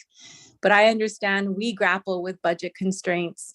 And so, I do agree that the bargaining units, in meeting with management at some of these healthcare facilities, I would ask that we consider sending a letter and encouraging management to do right by the healthcare workers that really contribute, to the quality of their service. And without these healthcare workers, that's the foundation of their business. Without the hygiene and the cleanliness and the environment that is required to serve patients. And so I think what we can do is, continue to consider this issue, study this issue. We have received this report from the LAEDC, and it tells a story. It tells a story and it informs us. But I agree that, we don't have to make the ultimate decision tonight, but maybe instead we can send a letter to management encouraging these organizations to really step up for their people, because being that they were at the front line during COVID, especially, it would seem to me like they're very deserving, and these organizations do seem very capable to me to be able to do that. So I would ask that we do that, encourage, management through letter, and then maybe we take this up at a later time. Doesn't have to be today or next month, but maybe by us encouraging management, it leaves the door open for a future, because, maybe in the future we may have a different opinion. We may not be neutral. We may have more concern for healthcare workers in our community. So I think the decision tonight is not final. We still continue to inform ourselves, but I agree with Mayor Pro Tem Damian and Councilmember Avila that taking up this item tonight and, taking legislative action would set a bad precedent. And I don't feel comfortable. I don't know enough of the bigger picture to make that decision tonight. So, let's continue to encourage and ally, and facilitate wherever we can. And I think that there's still, we still can influence the process for these healthcare workers without having to take the legislative action tonight. Thank you.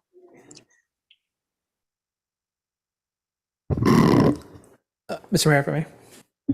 Yes, Councilmember Hernandez. Thank you. In regards to the salary that's highlighted here in the in the report of 100, the deficit, is that for a 12-month period, Enrique? Correct, Councilmember Hernandez, is a yearly salary. Got it.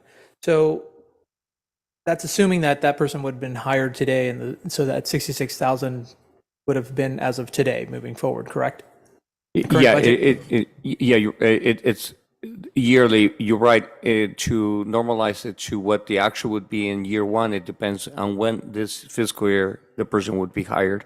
Okay. It then assumes a full year salary Moving the forward. subsequent year. Yeah. Right. I appreciate that because again, part of what we do have as a legislative body is a decision to decide as to when we enact this. So a suggestion, Mr. Mayor, is perhaps to enact this. If you make your motion, as a suggestion is starting January 1st or February of 2023. What that will then do is significantly reduce the 33,000 to maybe 30,000 or even less of a deficit for that position that staff is requesting. More importantly, what I would suggest is in that interim between now and if this is enacted in January or February, that staff work to look to see who we can contract out to find cost savings instead of using the general fund. And then we could ask staff to come back, hopefully by November or so or sooner, with options for us to look at should this pass this evening or at whenever that might be. So, thank you. Is that your motion, Councilmember Hernandez? No, I believe the mayor had wanted to speak to. So I would say, so without that, when we we do the second reading, when does something get enacted? Mr. Mayor, after the second reading, it would be enacted 30 days after the second reading. So I would say we can enact it in 60 days. Based on what's happened in other cities, there will more than likely be a referendum effort which will stall this going forward. So I wouldn't say that we should run on looking for this person right away or subcontracting it. I think subcontracting is going to be the way to go, cutting our costs short. But we would have to see what's going to happen with that portion after the enactment of the ordinance.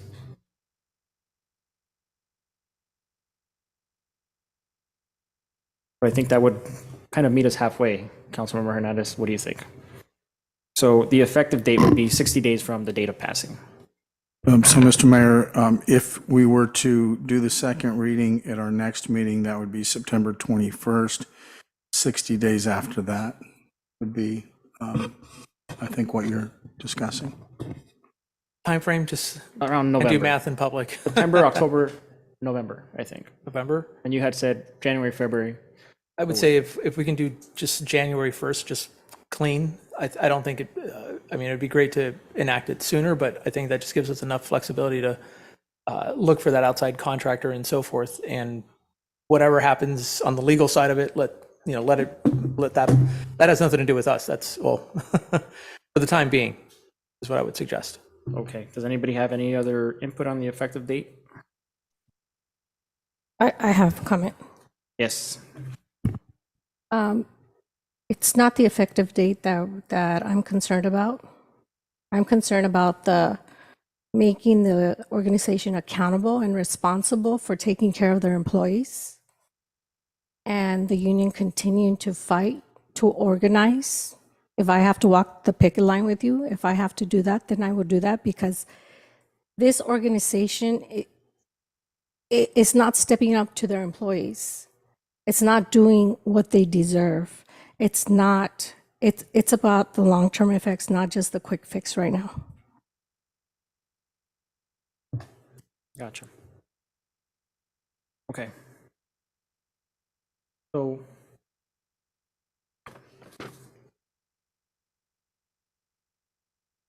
so nobody else has any input on the effective date?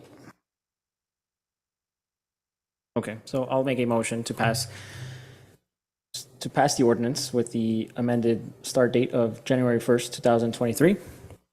Can I get a second? Second. City Clerk, roll call, please. Mayor Estrada, Yes. Mayor Pro Tem Damian, No. Councilmember Avila, No. Councilmember Garcia, No. Councilmember Hernandez. Yes. Great. Thank you for that, City Clerk. So motion fails, actually. So, I just want to share that I am incredibly disappointed in the people who have called essential workers heroes for the past 2 years.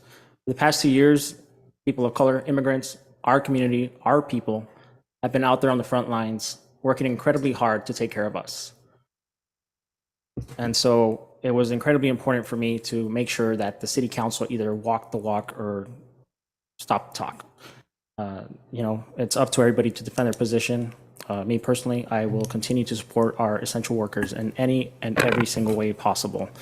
As a family member of multiple people who are working in this, I have firsthand seen people go home and douse themselves in Lysol because they are afraid of being able to be safe within the people that they love. And so to me, this wasn't just about the unions. It wasn't just about increasing the wages, about setting a standard here in the city of Baldwin Park, because we are the hub of the valley, and it is time that we step up and that we become the hub of change and that we set the example for the rest of the San Gabriel Valley. Mayor, if I may, Yes. and with all due respect, your comment with walk the walk or the talk, we're all entitled to our opinions. That's why there's 5 council members on the council. And I think that we all think in a different way. By no means does that mean that we don't support our healthcare workers, our essential workers, or any of our workers. The fact of the matter is that when you are setting a legislative action to pay someone a $25 minimum wage, and you have others coming knocking at your door later on, how are you going to tell them that they're not worthy of those $25 an hour? Unless you're going to go ahead and set a $25 minimum wage for the entire city, including our city staff. We wouldn't be able to substantiate that financially within our city staff if we were to do that. So, it's not that we don't respect our healthcare workers or feel that they don't, deserve the $25 an hour. I support them fully, but that comment was uncalled for. Mayor? Yes, Councilwoman Avila. Thank you. Yes, and just to touch back, I am a union member and I respect the union members. However, I do hold the representatives and the bargaining unit responsible for the benefits that I get while they are negotiating for me. I'm concerned about all of our city staff. I'm concerned about everybody in our city, not just a small group of people that definitely deserve the $25 minimum wage, but all of our staff also deserves that. District employees also deserve it. A lot of staff deserves it, and I'm not making a decision just based on one group. I need to make sure that everybody will benefit from it. Again, union negotiation team should have fought harder, should have stood up to the organization to make sure that they were receiving the wages that they deserve. Do they make a lot of money? Absolutely. But in what way is that our responsibility to negotiate? They need to make their organization accountable and the representatives that are representing them in the union. So I do support them, but I cannot make a decision based on mistakes that were made while in the bargaining unit. Thank you. Mr. Mayor, may I? Yes, Councilmember Hernandez. Again, to my colleagues, again, that's why we all have different opinions and so forth, and I, respect those. I may not agree with them, but I certainly respect them, and, we'll move on to the next issue and so forth. In regards to, as I see myself as an elected individual, part of my role is to, fight for others that unfortunately have not been able to, obtain what they want.